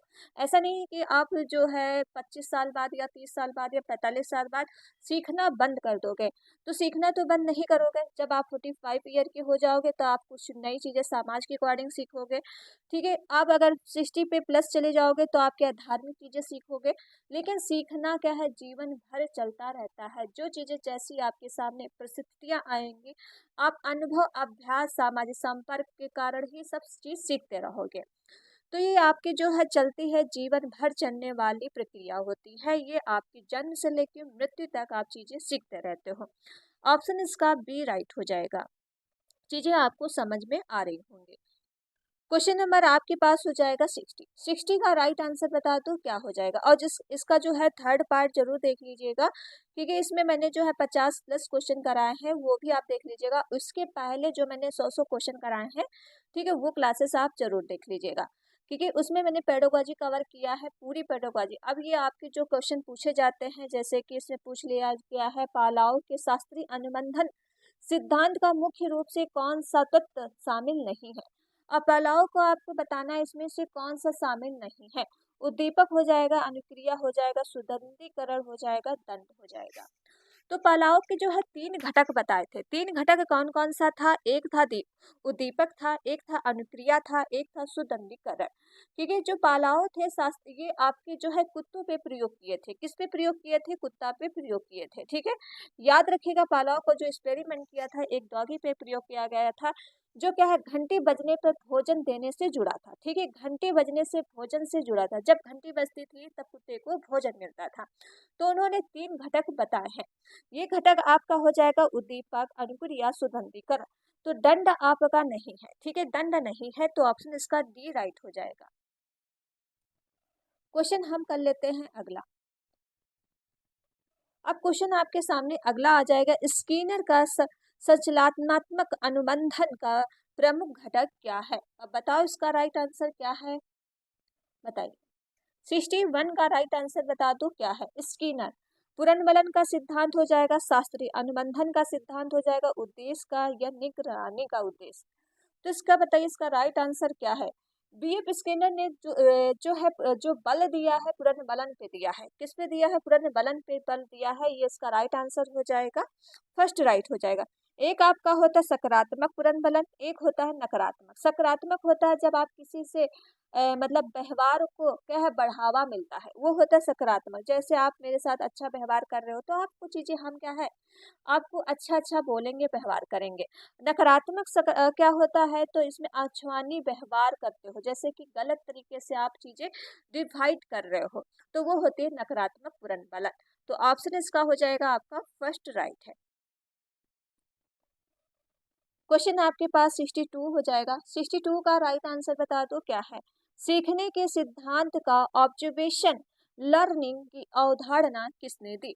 तो ऑब्जर्वेशन के लर्निंग की अवधारणा किसने दी है? वाइगोस्की ने, बंडूरा ने, प्याजे ने या कोलबर्ग ने। तो इसका राइट आंसर बता दो क्या हो जाएगा।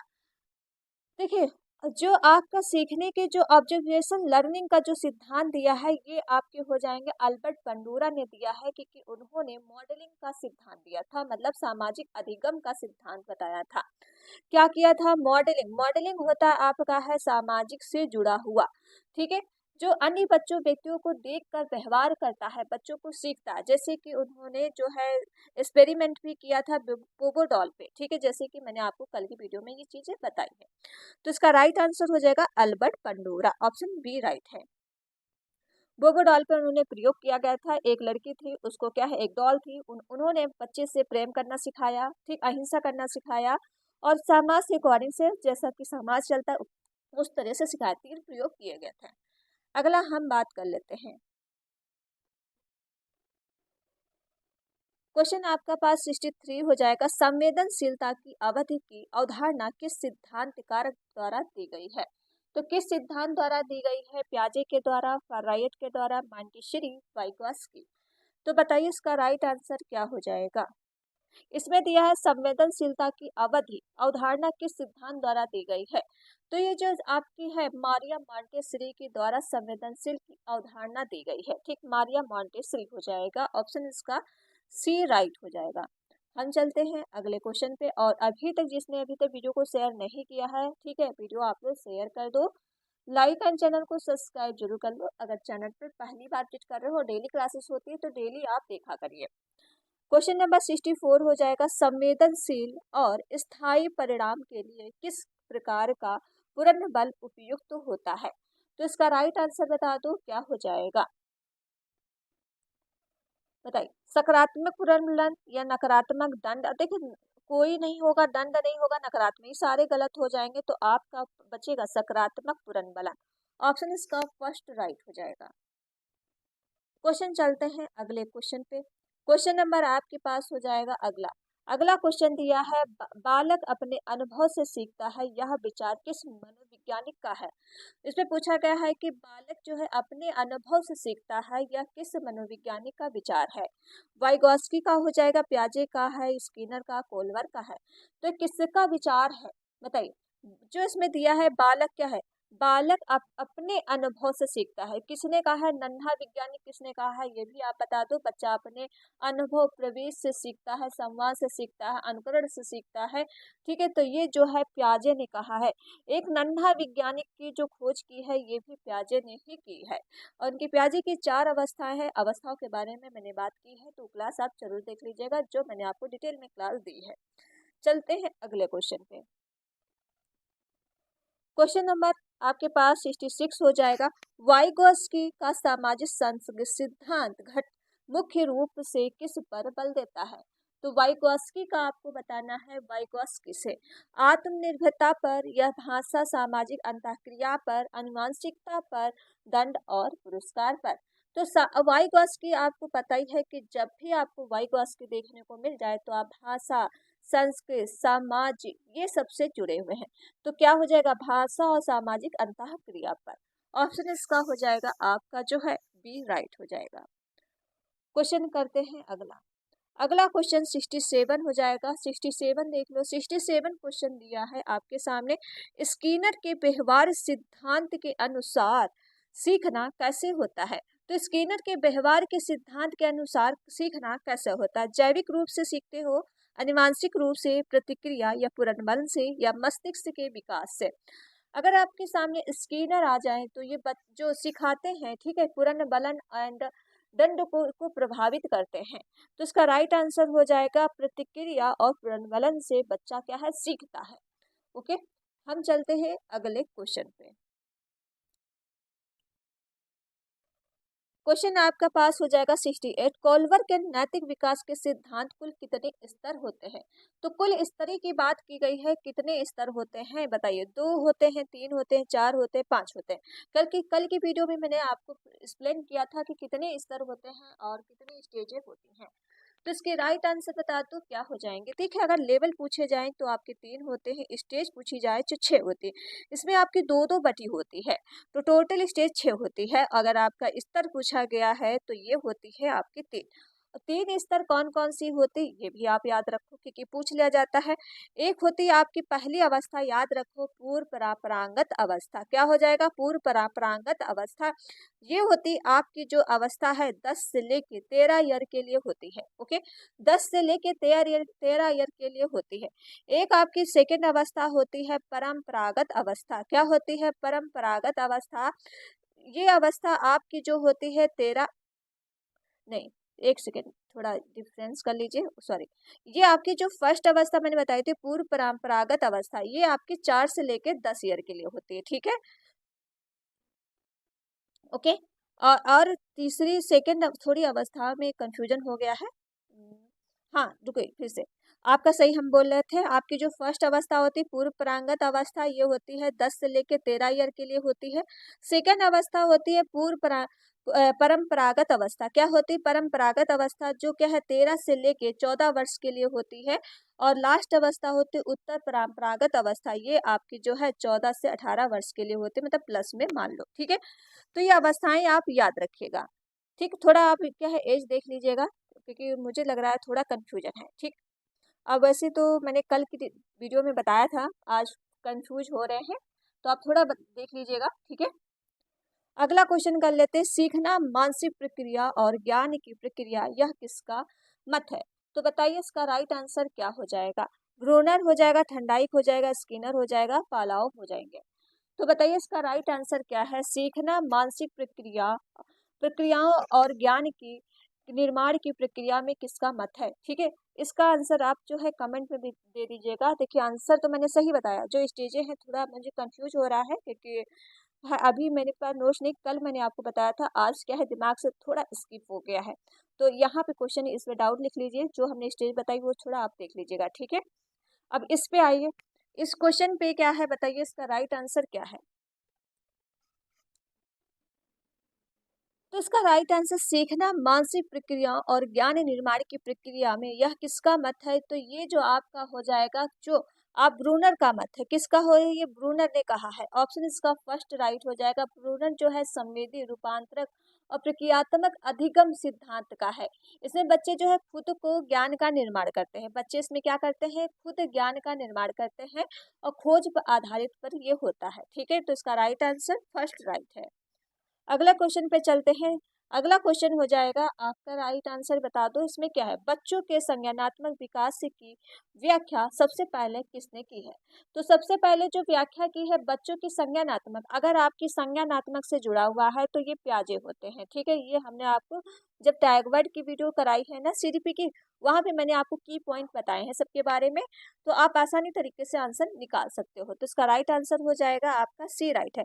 कोलबर किससे जुड़े हैं? नैतिक से जुड़े हैं। ठीक है, नैतिक से जुड़े हैं, कहीं भी देखने को। वाइगोस्की समाज संस्कृत भाषा से, स्किनर जो है भाषा से जुड़े हुए हैं। ओके, याद रखिए भाषा अधिगम।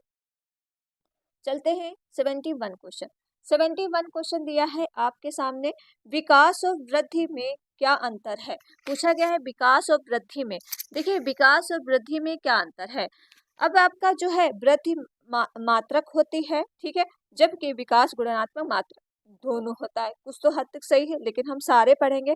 वृद्धि केवल वजन बढ़ाता है। देखिए वृद्धि अब वजन ही नहीं बढ़ाएगा, वृद्धि आपकी लंबाई बढ़ाता है, मोटापा बढ़ाता है, हर चीज बढ़ाती है। तो ये तो आपका बिल्कुल गलत है। अब विकास केवल मस्तिष्क, ऐसा नहीं है कि केवल मस्तिष्क में परिवर्तन करता है, तो ये भी आपका गलत हो जाएगा। वृद्धि में मनोवैज्ञानिक परिवर्तन शामिल होते हैं, जबकि विकास में शारीरिक परिवर्तन शारीरिक परिवर्तन बिल्कुल नहीं होते, तो ये भी आपका गलत। इनमें से कोई नहीं, तो ये भी गलत।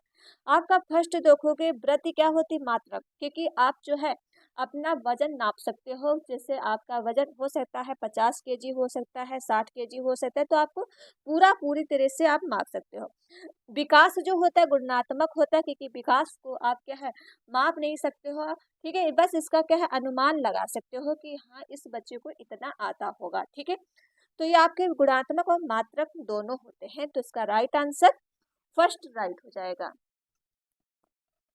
क्वेश्चन नंबर आपके पास हो जाएगा 72। 72 का राइट आंसर बता दो क्या है। 72 क्वेश्चन दिया है व्यक्तित्व मतलब किससे संबंधित है? बताइए, केवल शारीरिक संरचना से, केवल बाहरी दिखावे से, या व्यक्ति की विचारों की भावनाओं को व्यवहार से, केवल शिक्षा से? देखो व्यक्तित्व जो होता है, व्यक्तित्व क्या करता है भाई? सोचने में महसूस करता है, व्यवहार तरीके से करता है। ठीक, ये आपका सामाजिक व्यवहार लाता है। तो व्यक्तित्व जो है व्यक्तियों के विचारों, भावनाओं, व्यवहारों से होता है। ऑप्शन इसका हो जाएगा आपका सी राइट है। क्वेश्चन आपके पास 73 हो जाएगा। 73 का राइट आंसर बता दो क्या है। मोस्ट इंपॉर्टेंट क्वेश्चन है 73। मनोविश्लेषणात्मक सिद्धांत किसने दिया है?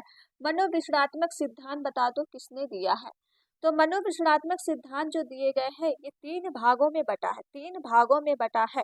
ये जो दिए है सिगमंड फ्रायड ने दिया है। किसने? सिगमंड फ्रायड ने। एक आपका होता है ईड होता है, ठीक है, एक होता है ईगो होता है।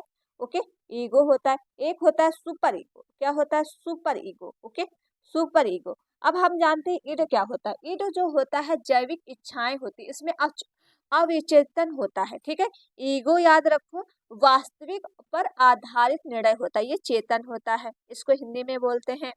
और सुपर ईगो होता है अवचेतन होता है, इसमें नैतिकता और आदर्श से भरा होता है। ठीक, नैतिकता और आदर्श से भरी होती है। तो ये चीजें याद रखना।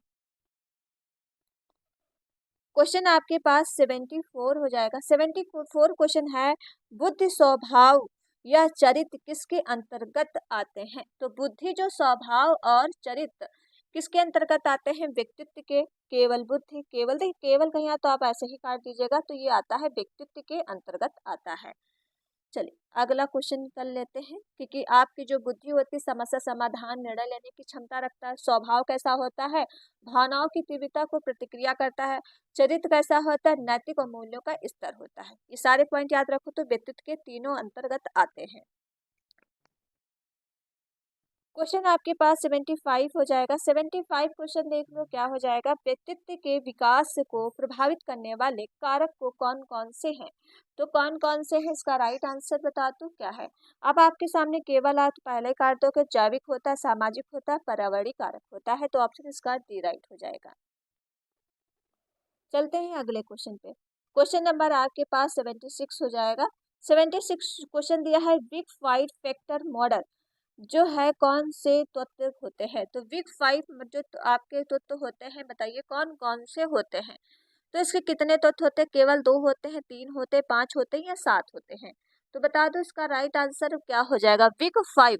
अब आपको 5 से समझ में आ रहा होगा कि 5 तत्व होते हैं, ठीक है। 5 से समझ में आ रहा होगा 5 तत्व होते हैं। तो कौन कौन से होते हैं ये आप बताओ। ये आप कमेंट में आंसर दो, इसमें कौन कौन से 5 तत्व होते पूछे नहीं गए हैं, ठीक है। चलो अगला क्वेश्चन देख लो। व्यक्तित्व की सामाजिक अधिगम थ्योरी किसने दी है। तो सोशल लर्निंग की थ्योरी हमने कई बार आपको बता चुके हैं। सोशल लर्निंग की थ्योरी किसने दी है, तो अल्बर्ट बंडोरा ने दिया है। ऑप्शन इसका बी राइट हो जाएगा। इसमें हम टाइम नहीं गवाएंगे। अगला क्वेश्चन देख लेते हैं। क्वेश्चन नंबर आपके पास हो जाएगा अगला 78 क्वेश्चन है। सह अवधारणा मतलब सेल्फ कॉन्सेप्ट क्या दर्शाती है। तो ये भी हम आपको कई बार बता चुके हैं। व्यक्ति की सह अवधारणा और पहचान की। ऑप्शन इसका सी राइट हो जाएगा। क्वेश्चन आपके 79 हो जाएगा। 79 क्वेश्चन है मानववादी व्यक्तित्व सिद्धांत किसने दिया है। अब इसका राइट आंसर बताओ, मानववादी व्यक्तित्व का सिद्धांत किसने दिया है। तो फ्रायड ने दिया है, स्किनर ने दिया है, कार्ल रोजर्स ने या बल्डोरा ने दिया है। तो बताइए इसका राइट आंसर क्या हो जाएगा। मानववादी व्यक्तित्व का सिद्धांत किसने दिया है। तो मानववादी जो व्यक्तित्व का सिद्धांत दिया है ये हो जाएंगे कार्ल रॉजर्स ने दिया है, ठीक है। याद रखना कार्ल रॉजर्स ने दिया है। ऑप्शन इसका हो जाएगा सी राइट हो जाएगा। अगला क्वेश्चन कर लो। अगला क्वेश्चन आपके पास 80 हो जाएगा। व्यक्तित्व परीक्षण के कौन कौन से प्रकार होते हैं। पूछा गया है व्यक्तित्व परीक्षण के कौन कौन से प्रकार होते हैं। केवल मौखिक, केवल लिखित या केवल आईक्यू टेस्ट। देखिए केवल कहीं आ जाए तो आप ऐसे कर सकते हो। अब सीधा आंसर निकल आया, प्रक्षेपी और वस्तुनिष्ठ दोनों ही होते हैं। प्रक्षेपी टेस्ट क्या होता है, जो आपकी क्या है आईक्यू को टेस्ट करता है, ठीक, अवचेतन करता है। मतलब कई तरीके से आंसर आप इसको दे सकते हो। वेस्टर्निश जो होते हैं आपके 4 ऑप्शन रहते हैं, उसमें से आपको एक ही टिक करना होता है, ठीक। तो दोनों प्रकार का टेस्ट होता है। क्वेश्चन आपके पास 81 हो जाएगा। 81 देख लो, इसमें दिया हुआ है मनोवैज्ञानिक रक्षा यंत्र किस सिद्धांत से संबंधित है। तो किस सिद्धांत से संबंधित है इसका बता दो। सामाजिक अधिगम सिद्धांत हो जाएगा, मनोविज्ञानात्मक सिद्धांत हो जाएगा, संज्ञानात्मक विकास का सिद्धांत हो जाएगा, मानववादी सिद्धांत हो जाएगा। तो इसका राइट आंसर क्या हो जाएगा। मनोवैज्ञानिक रक्षा यंत्र किस सिद्धांत है। तो मनोवैज्ञानिक जो रक्षा यंत्र है ये आपका हो जाएगा क्या है, सिगमंड फ्रायड के द्वारा दिया गया है मनोविज्ञानात्मक सिद्धांत है। तो ऑप्शन इसका बी राइट हो जाएगा। क्वेश्चन आपके पास 82 हो जाएगा। 82 दिया है सीखना मतलब लर्निंग का क्या अर्थ है। सीखना आप किस तरह से सीखते हो। केवल परीक्षाएं पास करने के लिए तो आप नहीं सीखते हो। नई पुस्तकों को, नए शिक्षकों द्वारा क्या है अपने अनुभव के आधार पर व्यवहार परिवर्तन करने से आप चीजें सीखते हो। जब आप अनुभव करोगे और क्या है जैसे अनुभव करना है और समाज के अकॉर्डिंग आप सीखना है, व्यवहार दूसरों के व्यवहार अच्छा करोगे तो आप चीजें क्या सीखते ही रहोगे। तो ऑप्शन इसका बी राइट हो जाएगा। क्वेश्चन आपके पास 83 हो जाएगा। 83 क्वेश्चन दिया अनुबंधन सिद्धांत किसने दिया है। तो अनुबंधन का सिद्धांत किसने दिया है। पालाव स्किनर ने दिया है, प्याजे वाइगॉस्की, गार्डनर स्टरबर्ग या फिर ठंडाई को बंडोरा। तो अनुबंधन का जो सिद्धांत दिया गया है ये आपका शास्त्रीय अनुबंधन का सिद्धांत है, इवान पालाव ने दिया है। क्या हो जाएगा, इवान पालाव और स्किनर दोनों पे ये करता है फोकस। ऑप्शन इसका हो जाएगा फर्स्ट राइट है। चलो अगला क्वेश्चन आपके हो जाएगा 84। 84 क्वेश्चन दिया है संज्ञानात्मक विकास का सिद्धांत किसने दिया। इस पे हम नहीं गवाएंगे टाइम, ये होता है प्याजे। ऑप्शन इसका हो जाएगा फर्स्ट राइट, कई बार हम बता चुके हैं। चलते हैं अगले क्वेश्चन पे। ये भी इसको आंसर हम कई बार दे चुके हैं कि जेटपीटी क्या होता है, किसकी अवधारणा है। तो वाइगॉस्की की है। ऑप्शन इसका बी राइट हो जाएगा। क्वेश्चन हम कर लेते हैं अगला। अब ये क्वेश्चन आप बताओ 86 का राइट आंसर बता दो क्या है। 86 क्वेश्चन है, प्रयास और त्रुटि का सिद्धांत किसने दिया है। तो प्रयास और त्रुटि का सिद्धांत किसने दिया है, तो इसका राइट आंसर क्या हो जाएगा। देखिए प्रयास और त्रुटि का जो सिद्धांत दिया है ये थर्नडाइक के द्वारा दिया गया है, और थर्नडाइक ने जो है 3 नियम बताए थे। कौन कौन से, और थर्नडाइक ने किस पे प्रयोग किया था, तो बिल्ली पे प्रयोग किया था। किस पे प्रयोग किया था, याद रखना, बिल्ली को पिंजरे में बंद कर दिया गया था, ठीक है, उन्होंने इस पे ही प्रयोग किया गया था। और ठंडाई के जो है 3 नियम है, मुख्य नियम कौन सा हो जाएगा, एक होता है आपका प्रभाव का नियम, याद रखो प्रभाव का नियम। दूसरा हो जाएगा आपका अभ्यास का नियम, क्या हो जाएगा, अभ्यास का नियम। तीसरा हो जाएगा तात्पर्यता का नियम, ठीक है, याद रखो तात्पर्यता का नियम। ओके, ये आप तीनों नियम याद रखना, मुख्य नियम है, क्योंकि प्रभाव का नियम होता है जब प्रयासों या सफल प्रयासों को दोहराया जाता है तो आपके पे क्या पड़ेगा, प्रभाव पड़ेगा। अभ्यास, जितना आप अभ्यास करोगे उतनी चीजें आप अच्छी तरीके से सीखोगे। तत्परता होता सीखने की, तत्परता की आवश्यकता होती है। तो इसका राइट आंसर आपको हो जाएगा ठंडाई। अगर पूछा जाए प्रयास अंतुटि का सिद्धांत किसने दिया है, तो ठंडाई ने दिया है। क्वेश्चन आपके 87 है।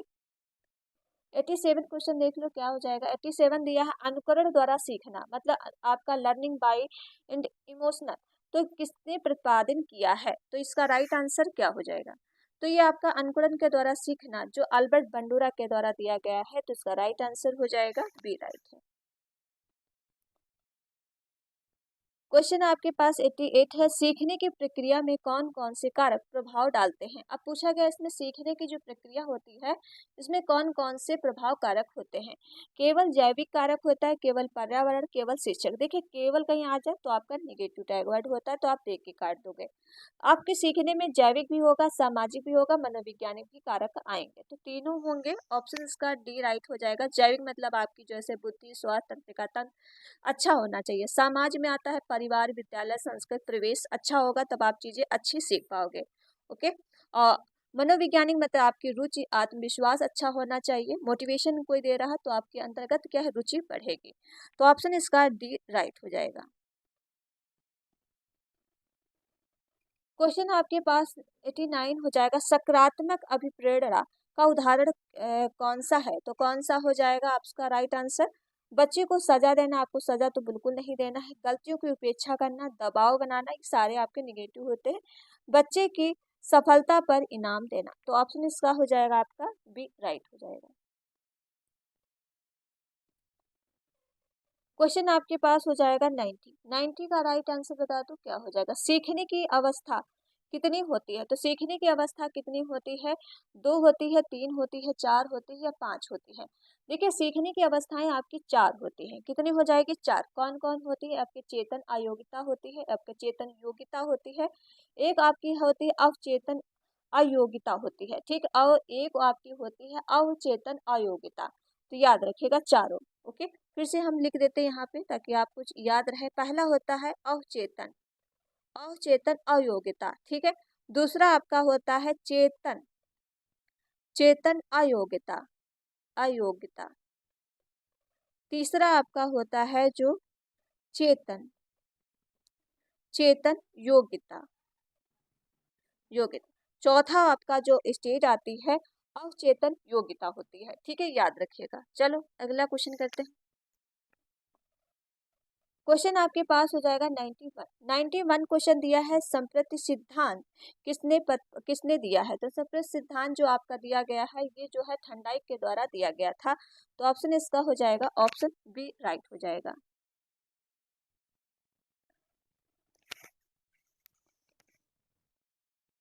क्वेश्चन आपके पास 92 हो जाएगा। 92 क्वेश्चन दिया है, शास्त्रीय अनुबंधन का प्रयोग किस पर किया गया है। तो शास्त्रीय अनुबंधन का सिद्धांत किस पर किया गया है, तो इसका राइट आंसर बता दो क्या है। देखिए ये शास्त्रीय अनुबंधन जो प्रयोग किया गया था कुत्ते पे प्रयोग किया गया था। किसने किया था, तो इवान पालाव ने किया था। याद रखना किस पे हुआ था, तो कुत्तों पे हुआ था, तो ऑप्शन इसका सी राइट हो जाएगा। क्वेश्चन आपके पास 93 हो जाएगा। 93 क्वेश्चन दिया है, परिचालन अनुबंधन किसने दिया है। तो परिचालन अनुबंधन किसने दिया है, तो उसका राइट आंसर बता दो क्या, पालाव, स्किनर, थर्नडाइक, वाइगॉस्की। तो ये आपके जो है बीएफ स्किनर हो जाएंगे। ऑप्शन इसका आपका बी राइट हो जाएगा। और बीएफ स्किनर किस पे प्रयोग किए गए थे, तो याद रखना पहले उन्होंने किया था कबूतर पे, लेकिन कबूतर का जो है फेल हो गया था, फिर उन्होंने किया था चूहे पे प्रयोग किया गया था। ठीक है, याद रखिएगा। चूहे को कहा एक बॉक्स में बंद कर दिया था। चलो अगला क्वेश्चन करते हैं। क्वेश्चन नंबर आपके पास हो जाएगा 94। संज्ञानात्मक अधिगम का सिद्धांत किससे संबंधित है, तो ये हम कई बार आपको बता ही चुके हैं, प्याजे। ऑप्शन इसका हो जाएगा फर्स्ट राइट है।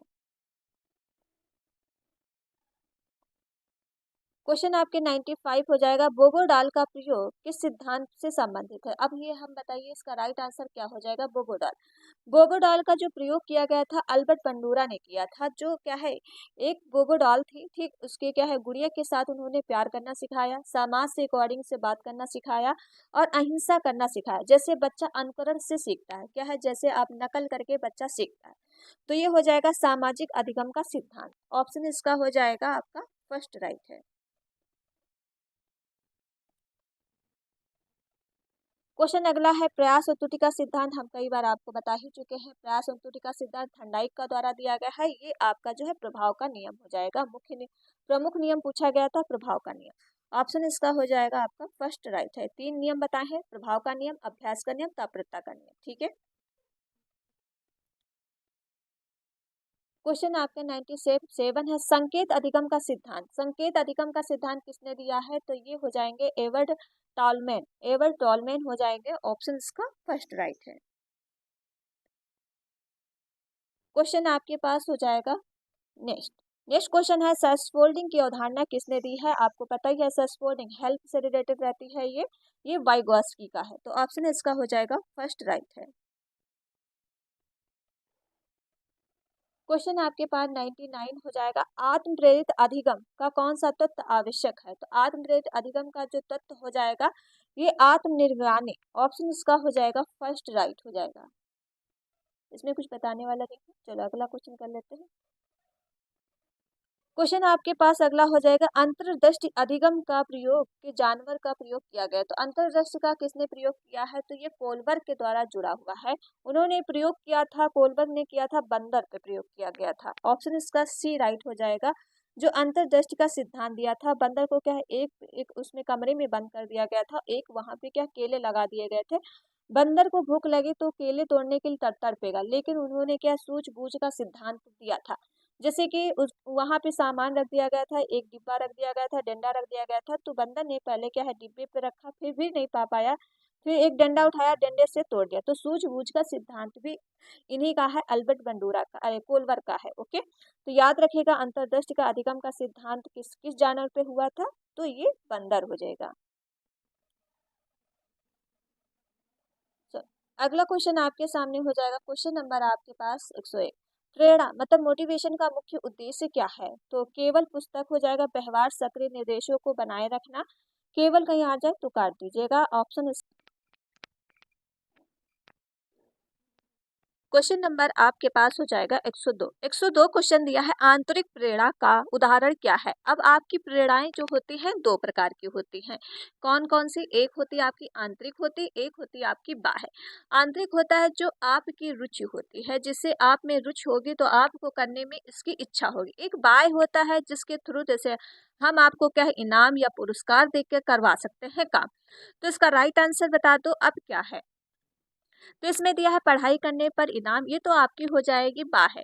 जिज्ञासा के कारण ज्ञान प्राप्त करना, अच्छे अंक प्राप्त करने के लिए पढ़ाई करना, ये भी आपकी बाह्य हो जाएगी। पुरस्कार जीतने के लिए खेलना, आपसे पुरस्कार के लिए खेल ले हो तो ये भी आपकी बाह्य। लेकिन आपकी जिज्ञासा, जैसे कि हमने कहा आपकी रुचि होगी तो आप ऑटोमेटिक अपने आप से सीखोगे। रुचि के कारण ज्ञान प्राप्त करना, तो ऑप्शन इसका हो जाएगा आपका जो है बी बिल्कुल राइट हो जाएगा। अगला क्वेश्चन कर लेते हैं। क्वेश्चन नंबर आपके पास हो जाएगा 103। 103 क्वेश्चन है आपके सामने। 103 का क्वेश्चन राइट आंसर बता दो क्या है। हायरार्की ऑफ नीड्स का सिद्धांत किसने दिया, तो इसका राइट आंसर बता दो। हायरार्की ऑफ नीड का जो है सिद्धांत किसने दिया। मैस्लो ने दिया, स्किनर ने दिया, पालाओ ने दिया, वाइगॉस्की ने दिया। तो बता दो इसका राइट आंसर क्या हो जाएगा। देखिए हर की का जो आप ऑफ नीड का जो सिद्धांत दिए हैं ये हो जाएंगे मैस्लो। क्या हो जाएंगे? अब्राहम मैस्लो ने दिया है। आवश्यकता पता का अनुक्रम सिद्धांत ये भी आपकी जो हो जाएंगे क्या है? मैस्लो हो जाएंगे। इन्होंने 5 सिद्धांत बताए हैं। कितने हो जाएंगे? सॉरी 5 सिद्धांत बताए हैं। तो 5 सिद्धांत आप देखोगे कौन कौन, सॉरी इसमें हम बता देते हैं कि 5 सिद्धांत कौन कौन से। एक आपका हो जाएगा शारीरिक, मतलब शारीरिक अवस्था जो आपकी क्या है? भोजन से रिलेटेड रहती, नींद और पानी। आपकी एक हो जाएगी सुरक्षा। सेकंड आपकी जो है सुरक्षा की आवश्यकता, जैसे कि नौकरी होगी, स्वास्थ्य तो अच्छा होना चाहिए और सुरक्षा के लिए आपके पास घर होना चाहिए। सामाजिक अवस्था थर्ड होती है। कौन सी अवस्था? सामाजिक अवस्था। इसमें होता है कि मित्रता, मतलब मित्र परिवार, ये जैसे शादी करना, लव मैरिज करना, जो भी आप करना चाहो, इसमें आपकी जो है सामाजिक आवश्यकताएं आती हैं। चौथी अवस्था आपके सामने हो जाएंगे, सब कुछ हो गया। देखिए पहले आपको जो है खाने की अवस्था थी, फिर आपको जो है किसकी? सुरक्षा, मतलब घर बनाने की अवस्था थी, फिर आपको सामाजिक, मतलब आपको जो है प्रेम लव होना चाहिए, फिर आत्मसम्मान की अवस्था, मतलब सम्मान से रिलेटेड, मतलब जॉब, आपके पास क्या है? जॉब होनी चाहिए, तभी तो समाज में क्या है? आपके पास सम्मान मिलेगा। सब कुछ हो गया। इसके बाद आपकी लास्ट अवस्था हो गई आत्मविश्वासीकरण, अपनी पूरी क्षमता का विकास, मतलब आपने जो पूरा कर लिया जीवन में। तो इसका राइट आंसर हो जाएगा मैस्लो। अगला हम क्वेश्चन कर लेते हैं। क्वेश्चन नंबर आपके पास 4th हो जाएगा और 4th का राइट आंसर बता दो कमेंट में। 104 है आपका, बाह्य प्रेरणा का उदाहरण क्या है? अभी हमने बताया बाह्य प्रेरणा, जब आप क्या है किसी के इनाम या दंड के सहायता से काम करते हो, वो होती है बाह्य। अब इसमें राइट आंसर क्या? परीक्षा में अच्छे अंक लाने पर इनाम मिलना। अब परीक्षा में अंक लाने के लिए हमने आपसे कहा कि हम आपको क्या है, एक जो है चॉकलेट देंगे या फिर आपसे बड़ा पुरस्कार हम इनाम रख देते कि स्कूटी देंगे, मोटरसाइकिल देंगे, तो इससे अच्छे अंक आप ला रहे हो कि परीक्षा में पास होना, हमें ये चीजें मिलेंगी, ये हो जाएगी आपकी बाह्य। तो ऑप्शन इसका हो जाएगा फर्स्ट। लेकिन खुद को बेहतर बनाने के लिए मेहनत करना, ये आपकी जो है आंतरिक प्रेरणा होती है, क्योंकि आप अपनी रुचि से कर रहे हो। जिज्ञासा के कारण अध्ययन करना, ये भी आंतरिक प्रेरणा है। समाज सेवा के लिए प्रेरित करना, ये भी आपकी अंदर से ही प्रेरित आती है, आंतरिक। तो इसका राइट आंसर फर्स्ट हो जाएगा। अगला क्वेश्चन हो जाएगा आपके सामने। क्वेश्चन नंबर 105 है, सकारात्मक अभिप्रेरणा किसे कहते हैं? पूछा गया है सकारात्मक अभिप्रेरणा किसे कहते हैं। अब इसका राइट आंसर बता दो क्या हो जाएगा। दंड के माध्यम से प्रेरित करना, लक्ष्य प्राप्ति की खुशी से प्रेरित होना, असफलता के डर से काम करना, जबरदस्ती में पढ़ाई करना। अब पूछा गया सकारात्मक जब आपका होगा लक्ष्य प्राप्ति की खुशी से प्रेरित होना। ऑप्शन इसका हो जाएगा पी राइट। देखिए दंड होता है आपका निगेटिव टैग वर्ड है, असफलता में कम निगेटिव, जबरदस्ती की पढ़ाई ये भी आपका निगेटिव हो जाएगा। चलिए अगला क्वेश्चन कर लेते हैं। क्वेश्चन आपके पास हो जाएगा क्या है? 106। 106 का राइट आंसर बता दो कमेंट में क्या हो जाएगा। इसमें पूछा गया है नकारात्मक अभिप्रेरणा का उदाहरण क्या है। अब पूछा गया नकारात्मक, मतलब नकारात्मक बताना, पुरस्कार पाने के लिए पढ़ाई करना, ये तो आपका हो जाएगा सकारात्मक। परीक्षा में फेल होने से डर से पढ़ाई करना, मतलब परीक्षा में फेल कहीं ना हो जाओ उसके कारण आप क्या है पढ़ाई कर रहे हो। ज्ञान प्राप्ति करने के लिए इच्छा से पढ़ाई करना, ये भी आपकी है सकारात्मक हो जाएगी। अपने कौशल को विकसित करना, ये भी आपका सकारात्मक। लेकिन जब आपका नकारात्मक क्या है, डर लग रहा है कि कहीं परीक्षा में फेल ना हो जाए, इससे हम क्या है पढ़ाई कर ले, ये आपके नकारात्मक मतलब निगेटिव थिंकिंग आ रही है। तो इसका राइट आंसर हो जाएगा बी राइट है। अगला क्वेश्चन कर लेते हैं। क्वेश्चन नंबर आपके पास हो जाएगा 107। 107 का राइट आंसर बता दो कमेंट में क्या है। और जिन बच्चों ने अभी तक वीडियो को शेयर नहीं किया है तो प्लीज वीडियो को आप लोग शेयर कर दो, लाइक एंड चैनल को सब्सक्राइब जरूर कर दो अगर चैनल पर पहली बार विजिट कर रहे हो। देखिए आज तक कोई भी वीडियो क्या है मेरी वायरल नहीं हुई है, क्योंकि आप लोग शेयर ही नहीं करते हो, क्योंकि आप लोग क्या है शेयर नहीं करते हो बिल्कुल भी, ना ही सब्सक्राइब करते हो ना ही शेयर, बस वीडियो देख लेते हो। तो आपसे रिक्वेस्ट है प्लीज अपना प्यार जरूर दिखाइएगा इस वीडियो में, जो हम इतनी मेहनत आपके लिए ही लेके आए हैं। चलिए अगला क्वेश्चन है, प्रेरणा और अधिगम में कौन सा कारक महत्वपूर्ण भूमिका निभाता है। तो इसका राइट आंसर क्या हो जाएगा। केवल देखिए आ जाए तो निगेटिव होता है, केवल अभिभावक, केवल, ये आपके सारे निगेटिव टैग वर्ड हैं और नहीं में अगर पूछता तो आपके इसमें से सही होता। लेकिन विद्यार्थियों की रुचि और जिज्ञासा होनी चाहिए। जब प्रेरणा होती अंदर से मोटिवेशन आएगी तो आपके क्या है रुचि लगेगी, जिज्ञासा होगी। ऑप्शन इसका सी राइट हो जाएगा। क्वेश्चन आपके पास हो जाएगा 108। 108 का राइट आंसर बता दो क्या है। अभिप्रेरणा का चक्र का कौन सा चरण अंतिम होता है? तो बताइए, ड्राइवर, लक्ष्य प्राप्ति, उत्तेजना, प्रवृत्ति, पुनरावृत्ति। तो बताइए इसका राइट आंसर क्या हो जाएगा। अभिप्रेरणा के चक्र जो होते हैं मतलब कई प्रकार के होते हैं, आपके 4 प्रकार के होते हैं। ठीक, कौन कौन से होते हैं तो ये भी हम आपको बता देते हैं। पहला होता है उत्तेजना।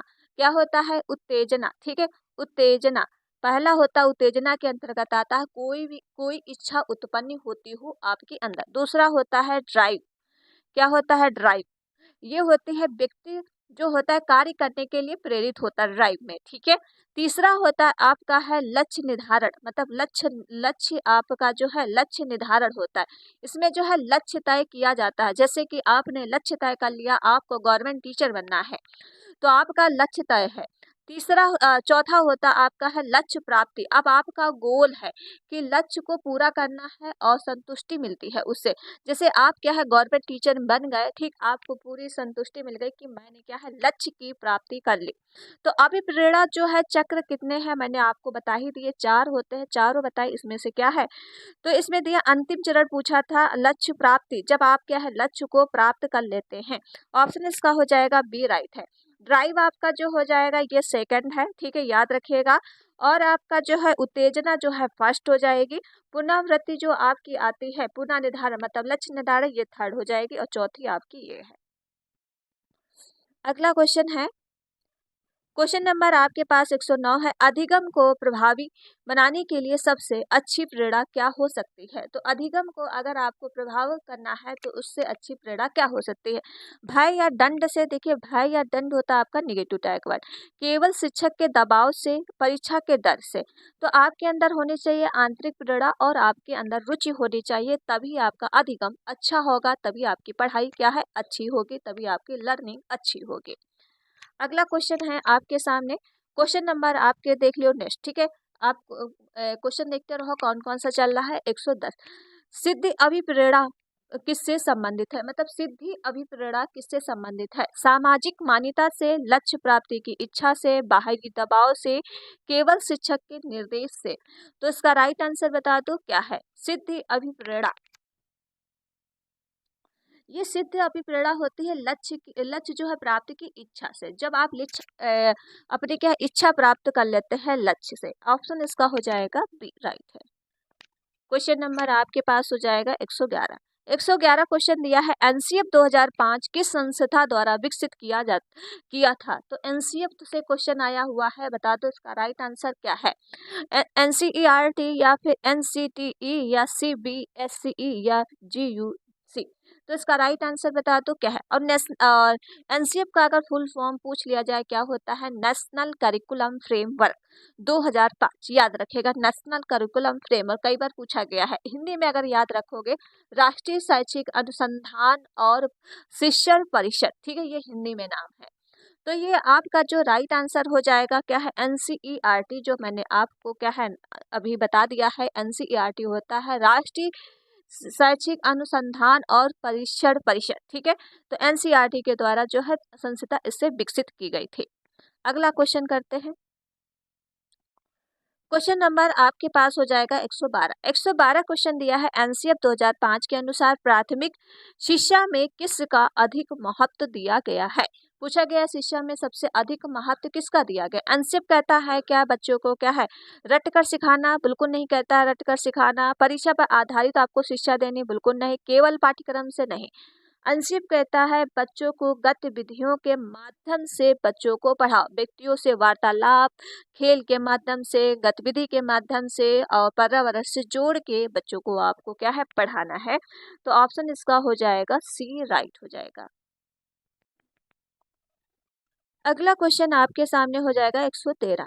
113 क्वेश्चन दिया है, आरटीआई अधिनियम 2009 के तहत 6 से 14 वर्ष के बच्चों को कौन सा अधिकार प्राप्त हुआ है? अब आरटीआई से क्वेश्चन आ चुका है, तो आरटीआई कहता है बच्चों को 6 से 14, ये आपको निःशुल्क शिक्षा, अनिवार्य शिक्षा देने की बात की गई है। ठीक है, नॉर्मल बच्चों के लिए कितना है 6 से 14। अगर यहीं पे दिव्यांग बच्चों के लिए पूछ लिया जाए तो ये एज जो हो जाती है 6 से 18 वर्ष हो जाती है, बस इसमें 4 एज प्लस और हो जाता है। याद रखिएगा 6 से 18 वर्ष के लिए निःशुल्क शिक्षा, अनिवार्य शिक्षा देने की बात की गई है दिव्यांग छात्रों के लिए। अगर ऐसे ही पूछ लिया जाए नॉर्मल बच्चों के लिए जो 6 से 14 वर्ष के लिए निःशुल्क शिक्षा, अनिवार्य शिक्षा बात की गई है। अगला क्वेश्चन आपके सामने है। क्वेश्चन नंबर आपसे सामने है, आरटीआई अधिनियम के तहत निजी विद्यालयों को अपनी सीटों को कितने प्रतिशत आर्थिक रूप से कमजोर वर्ग ईडब्ल्यूएस के लिए आरक्षित करना रखना अनिवार्य है? तो इसका राइट आंसर बता दो क्या है, कितने प्रतिशत रखा गया अनिवार्य? तो ये आपका जो प्रतिशत रखा गया है 25% अनिवार्य कर दिया गया है। ईडब्ल्यू वर्ग के बच्चों के लिए सीटें रिजर्व कर दी गई है 25%। ऑप्शन इसका हो जाएगा क्या है, बी राइट है। अगला क्वेश्चन है। क्वेश्चन नंबर आपके पास हो जाएगा एनईपी 2020। एनईपी 2020 कहता है ये आपका न्यू टॉपिक है, ठीक है। न्यू टॉपिक जो जुड़ा हुआ है तो न्यू टॉपिक से भी मैंने इसी में क्वेश्चन ले लिए हैं। तो आपके पास हो जाएगा नई शिक्षा नीति एनईपी 2020 के अनुसार स्कूल शिक्षा का नई संरचना क्या है? कई बार ये पूछा मतलब पूछ सकते हैं, वेरी इंपॉर्टेंट है। नई संरचना क्या थी, ठीक है। नई संरचना आपको बताना, पहले आपकी जो संरचना थी 10+2 थी, अब नई संरचना जो बदल कर आई है तो ये हो गई है 5+3+3+4, ठीक है। अब इसका मतलब भी जानो, इसका मतलब भी जानो कि 5 वर्ष में कौन कौन बच्चे आते हैं, कौन एज के लिए? तो ये होती है फाउंडेशन स्टेज। क्या है, 5 वर्ष के लिए फाउंडेशन स्टेज आती है, ये होती 3 से लेके 8 वर्ष, इसमें बच्चा जो पढ़ता है आंगनबाड़ी प्राइमरी स्कूल में। अब ये आती है आपकी 3 जो है प्रारंभिक स्टेज आती है, ये होती है 8 से लेके 11 वर्ष के लिए। एनईपी वैसे मैंने आपको करा दिया है पूरा डिटेल में, आप वो क्लासेस देख सकते हो, प्लेलिस्ट बनी हुई है। जिन बच्चों ने एनईपी नहीं देखा वो देख लीजिए, क्योंकि एनईपी न्यू टॉपिक जुड़ा है तो आपके 2-3 नंबर मिलने वाले वहां से है। ओके, अब आपकी 3 हो जाएगी मध्य स्टेज है, ये आपकी जो है 11 से लेके 14 वर्ष बच्चों के लिए होती है। लास्ट अवस्था है माध्यमिक स्टेज, जो 14+18 वर्ष के लिए होती है। ओके, तो याद रखिएगा, जो इसका राइट आंसर हो जाएगा बी राइट है। क्वेश्चन नंबर आपके पास हो जाएगा 16। 116 का राइट आंसर बता दो क्या है। 116 दिया हुआ है एनईपी 2020 के अनुसार शिक्षण के माध्यम से किस भाषा में प्राथमिकता दी गई है? तो किस में दी गई है ये आपको पता है, केवल अंग्रेजी, केवल हिंदी, मातृभाषा, स्थानिक भाषा या संस्कृत। देखिए एनईपी कहता है बच्चों को जो है उसकी मातृभाषा में ही बच्चों को देना है, मदर टंग लैंग्वेज में। और ये जो है कक्षा रखी गई है, कक्षा जो आपकी 5 तक रखी गई है, और हो सके तो कक्षा 8 तक भी आप क्या है मदर टंग में बच्चों को क्या है परिभाषित कर सकते हो उनकी लैंग्वेज, ठीक है। मातृभाषा उनकी स्थानीय भाषा होनी चाहिए। अगला क्वेश्चन करते हैं। क्वेश्चन आपके पास हो जाएगा 117। 117 का राइट आंसर बता दो, एनईपी 2020 के तहत कौन सा नया शैक्षिक निकाय स्थापित किया जाएगा? तो बताइए इसका राइट आंसर क्या है, बताइए। एनटीए या फरक या एनसीईआरटी या फिर आपका यूजीसी? तो इसका राइट आंसर बता दो क्या हो जाएगा। देखिए आपका जो रखा गया कौन सा शैक्षिक निकाय स्थापित किया गया है, तो ये परख किया गया है। क्या नाम है इसका? परख। ऑप्शन इसका हो जाएगा बी राइट है। और परख का आप क्या है फुल फॉर्म जो है कमेंट में दे दो क्या है, ठीक है। फुल फॉर्म कमेंट में दे दो। चलिए अगर अभी दो, ठीक है, फिर ना आए तो हम आपको बताएंगे। अगला क्वेश्चन आपके सामने हो जाएगा। चल अच्छा, हम आपको जो है फुल फॉर्म बता ही देते, क्योंकि कई बार ये पूछ लिया जाएगा। नया वर्ड है परख। परख मतलब आप पी से याद रखिएगा परफॉर्मेशन, ठीक। असेस ए से आप रखिएगा असेसमेंट, और आर से याद रखिएगा रिसीव, और आपका एंड ए हो जाएगा एंड, और के से याद रखिएगा एनालिसिस, ठीक है। ए से याद रखिएगा आपका जो हो जाएगा क्या है एनालिसिस, के हो जाएगा नॉलेज, और आपका हो जाएगा होलिस्टिक डेवलपमेंट, ठीक है। आप याद रख लीजिएगा, फिर से आप इसको सुन लीजिएगा और कमेंट में दे दीजिएगा फर्क का फुल फॉर्म। अगला क्वेश्चन हो जाएगा आपका एनईपी 2020 के तहत उच्च शिक्षा में प्रमुख बदलाव क्या है? तो एनईपी 2020 रखा है 3 वर्षीय स्नातक डिग्री होनी चाहिए, या फिर 4 वर्षीय मल्टी डिफरेंट डिग्री होनी चाहिए, केवल व्यावसायिक शिक्षा होनी चाहिए, केवल ऑनलाइन शिक्षा होनी चाहिए। अब केवल वाले तो वैसे भी आपके कट जाएंगे क्योंकि आते निगेटिव। अब आपके सामने 2 ऑप्शन हो गए हैं, 3 वर्षीय स्नातक डिग्री है या फिर 4 वर्षीय मल्टीपल डिसिप्लिनरी डिग्री है। तो इसमें क्या रखा गया है, एनईपी जो 2020 आपकी नई आई है इसमें रखा गया है 4 वर्षीय क्या है मल्टीपल डिसिप्लिनरी डिग्री होनी चाहिए। ऑप्शन इसका जो हो जाएगा फोर्थ राइट है, ऑप्शन इसका बी राइट है। अगला क्वेश्चन है, क्वेश्चन आपके पास हो जाएगा 119। 119 याद रखना, एनईपी 2020 के अनुसार स्कूलों में कौन सी मूल्यांकन प्रणाली अपनाई जाएगी। तो मूल्यांकन प्रणाली किसमें अपनाई गई है, केवल बोर्ड परीक्षा, केवल आंतरिक मूल्यांकन, सतत संग्रम या सीसीई मूल्यांकन, या फिर 360 डिग्री संग्रम मूल्यांकन। तो बताइए इसका राइट आंसर क्या हो जाएगा। बच्चों का जो मूल्यांकन रखा गया है, बच्चों का मूल्यांकन आपको नापना है 360 डिग्री से देखना है, ठीक 360 डिग्री देखना है। तो ये आपका हो जाएगा 360 डिग्री समग्र मूल्यांकन आपको बच्चों में करना है। ऑप्शन इसका हो जाएगा क्या है, डी राइट है। अगला क्वेश्चन आपके पास 120 है, एनईपी 2020 के तहत राष्ट्रीय शैक्षिक प्रौद्योगिकी मंच जो आपके दिया है एनईटीएफ की संस्था क्यों की गई है। तो बताइए इसका राइट आंसर क्या है, स्थापना क्यों की गई है। ऑनलाइन शिक्षा को बढ़ावा देने के लिए, केवल परीक्षा, देखिए आपके वैसे भी आपने देख लिया होगा, केवल तो वैसे भी काट सकते हो, तो ऑनलाइन शिक्षा को बढ़ावा देने के लिए रखा गया है। तो ऑप्शन इसका फर्स्ट राइट है। अब चलते हैं अगला क्वेश्चन, ये आपका सीसीई से क्वेश्चन आ गया, सतत व्यापक मूल्यांकन से। सीसीई सतत एवं व्यापक मूल्यांकन की अवधारणा किस शिक्षा नीति में शामिल की गई थी। तो किसमें किया गया था, इसका राइट आंसर बता दो क्या है। ये एनईपी 2020 में की गई थी, या एनईपी तो आपका 1986 में किया गया था, एनसीएफ 2005, या फिर आपका हो जाएगा 19 आरटीआई 2009 में। सतत एवं व्यापक मूल्यांकन की अवधारणा किस शिक्षा नीति में शामिल की गई थी। तो ये आपके जो शिक्षा नीति शामिल किया गया था, ये आपका आरटीआई 2009 में किया गया था। किसमें किया गया था, आरटीआई 2009 में इसे शामिल किया गया था। तो ये हो जाएगा ऑप्शन इसका डी राइट हो जाएगा। फिर इसको बाद देखा, पहले तो अवधारणा शामिल की गई आरटीआई में, फिर उसको बाद में शामिल कर दिया था किसमें, एनसीएफ में 2005 में, ठीक है। लेकिन आप क्या इसमें पहला ही पूछा गया कि इसमें बाद कुछ भी नहीं दिया, तो पहला वाला याद रखोगे आरटीआई 2009। अगला क्वेश्चन है आपके सामने, क्वेश्चन नंबर आपके पास हो जाएगा 122।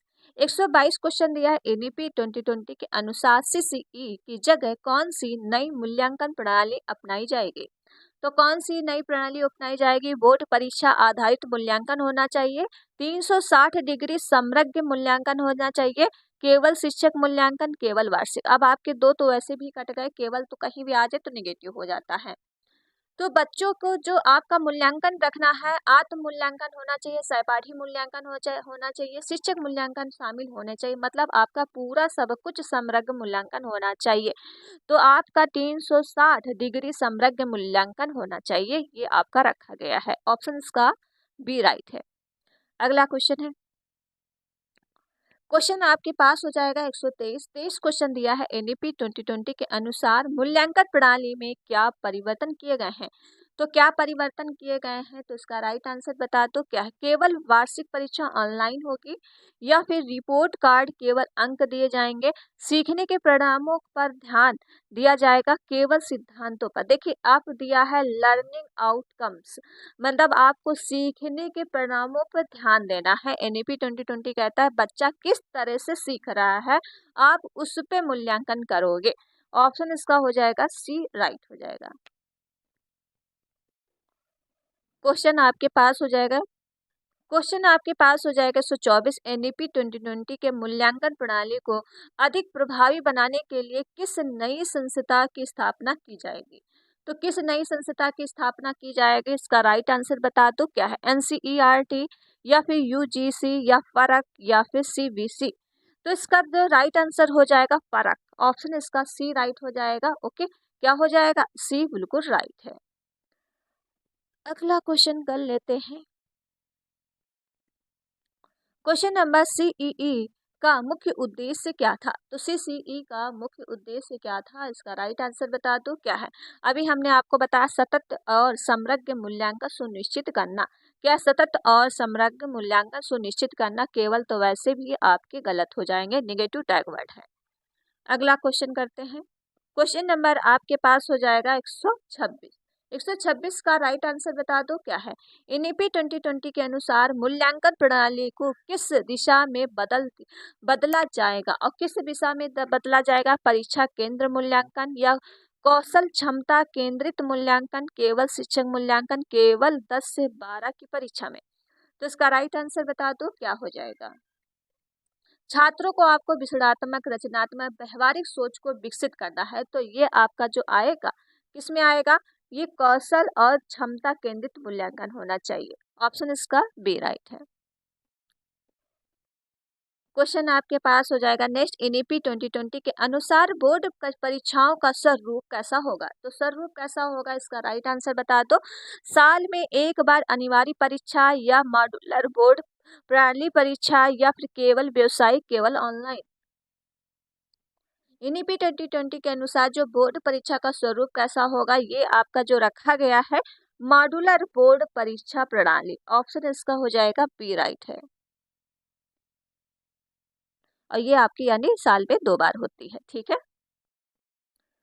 अगला क्वेश्चन है, और जिसने अभी तक वीडियो को शेयर नहीं किया है तो प्लीज शेयर कर दो, लाइक एंड चैनल को सब्सक्राइब जरूर कर लो अगर चैनल पर पहली बार विजिट कर रहे हो। क्वेश्चन नंबर आपके पास हो जाएगा नेक्स्ट।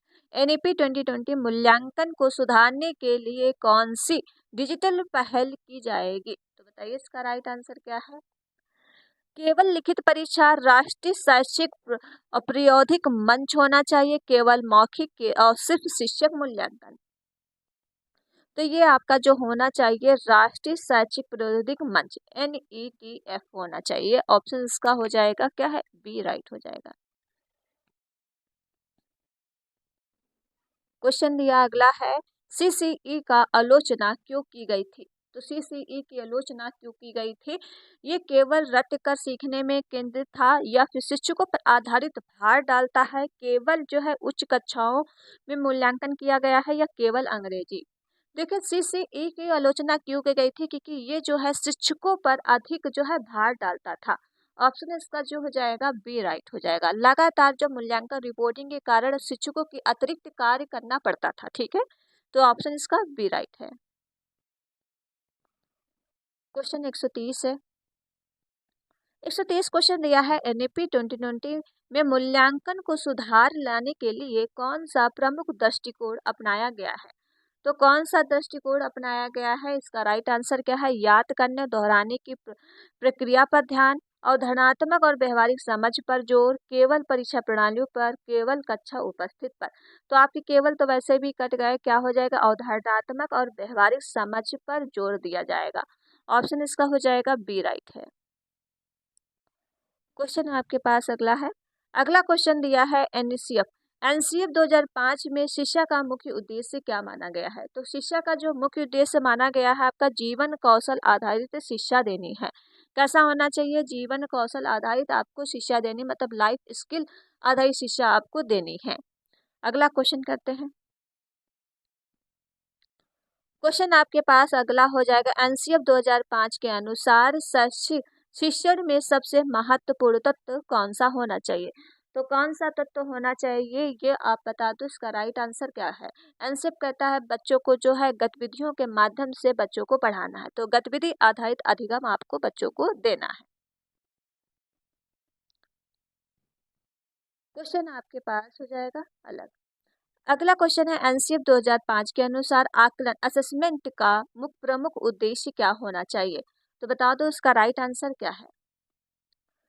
केवल छात्रों को पास या फेल करना, या सीखने की प्रक्रिया को समझना या सुधारना, केवल अंकों पर ध्यान, केवल लिखित। देखिए ये हो जाएगा सीखने की प्रक्रिया को समझना और सुधारना। ऑप्शन इसका बी राइट हो जाएगा। क्वेश्चन आपके पास 134 है, एनसीएफ 2005 के अनुसार प्राथमिक शिक्षा में भाषा शिक्षण के लिए सबसे उपयुक्त तरीका कौन सा है? तो सबसे उपयुक्त तरीका कौन सा हो जाएगा, ये हमने आपको बताया, बच्चों को जो आपको शिक्षा देनी है मातृभाषा में शिक्षा देनी है। ऑप्शन इसका बी राइट हो जाएगी कि बच्चे की मदर टंग में बच्चा ज़्यादा सीखता है, जो अपनी क्या है घर से सीख रहा है वही चीज़ आप अगर चीज़ों में उसको सिखाओगे तो बहुत ही जल्दी सीखता है। ये एनसीएफ भी कहता है, ये एनईपी 2020 भी कहता है, बच्चों को जो शिक्षा देनी है उसकी मदर टंग में मातृभाषा में देना है। उससे बच्चे का क्या संज्ञानात्मक विकास जो है बेहतर तरीके से वो सीखने में मदद करता है। अगला अगला क्वेश्चन है एनसीएफ 2005 में शिक्षक की भूमिका को किस रूप में परिभाषित किया गया है। तो किस रूप में परिभाषित किया गया है। ज्ञान देने वाला, मार्गदर्शक, सहायक, केवल अनुशासन बनाए रखने वाला, केवल परीक्षा। अनुशासन नहीं, ज्ञान देने वाला। शिक्षक कैसा होना चाहिए, मार्गदर्शक और सहायक होना चाहिए। ऑप्शन इसका बी राइट हो जाएगा। क्वेश्चन आपके पास 136 है। 136 दिया है आरटीआई अधिनियम 2009 के अनुच्छेद के तहत बनाया गया था। ये किस तहत के बनाया गया था, इसका राइट आंसर क्या है।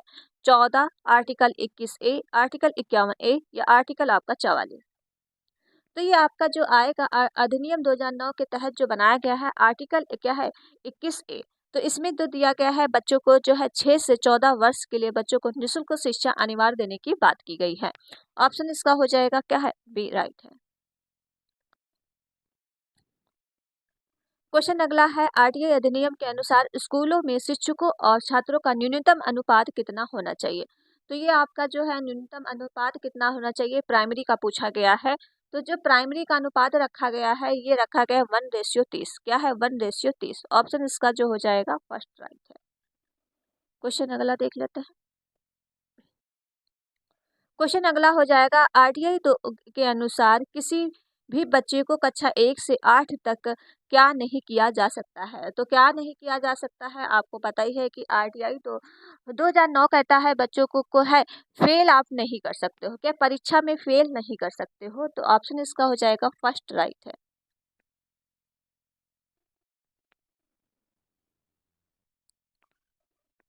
क्वेश्चन अगला है आरटीआई अधिनियम 2009 के तहत निजी स्कूलों को अपनी कितनी सीटें आर्थिक रूप से कमजोर वर्ग ईडब्ल्यूएस के लिए आरक्षित किया गया है। ये तो हम आपको अभी ऊपर बता चुके हैं 25%। ऑप्शन का सी राइट हो जाएगा।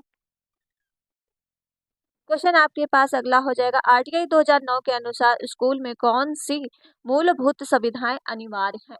तो मूलभूत जो सुविधाएं अनिवार्य है तो इसको राइट आंसर बता दो क्या है। देखिए स्वच्छ पेयजल भी होना चाहिए, अलग अलग शौचालय भी होना चाहिए, परीक्षित शिक्षक भी होना चाहिए। तो आपका उपरोक्त सभी हो जाएगा। ऑप्शन इसका डी राइट हो जाएगा। ठीक है, जैसे कि एनसीएफ भी कहता है गतिविधियों के आधारित बच्चों को शिक्षा देनी है क्योंकि बाल केंद्रित पे जोर आपको देना। एनईपी जो कहता है बच्चों को 360 डिग्री जो है डिग्री पर हर डिग्री मूल्यांकन में बदलती है। और आरटीआई कहता है बच्चों को निःशुल्क शिक्षा अनिवार्य शिक्षा का अधिकार दिया जाए। ठीक है, तो ये आपको मैंने रिपीट कर ही दिया है पूरा। और ये आपके सामने थे जो 140 हम क्वेश्चन लेके आए थे, सारे प्रीवियस ईयर क्वेश्चन। और हमने कहा था कुछ न्यू क्वेश्चन होंगे, इसमें न्यू भी क्वेश्चन शामिल थे। तो चलिए फिर वीडियो यहीं तक रखते हैं। एंड वीडियो आप लोग क्या है शेयर तो कर ही दोगे, और शेयर नहीं करते वैसे तो उम्मीद रहती है कि आप लोग वीडियो शेयर करोगे, लेकिन आप उम्मीद क्या है मेरी क्या है झूठी ही वैसी हो जाती, निराशा वहद हो जाती है। तो आप हमें निराश नहीं करोगे तो प्लीज़ वीडियो को आप लोग शेयर करना, ज़्यादा से ज़्यादा लाइक एंड चैनल को सब्सक्राइब। मिलते हैं अगले वीडियो में और मिल ठीक है, तो थैंक यू फ्रेंड।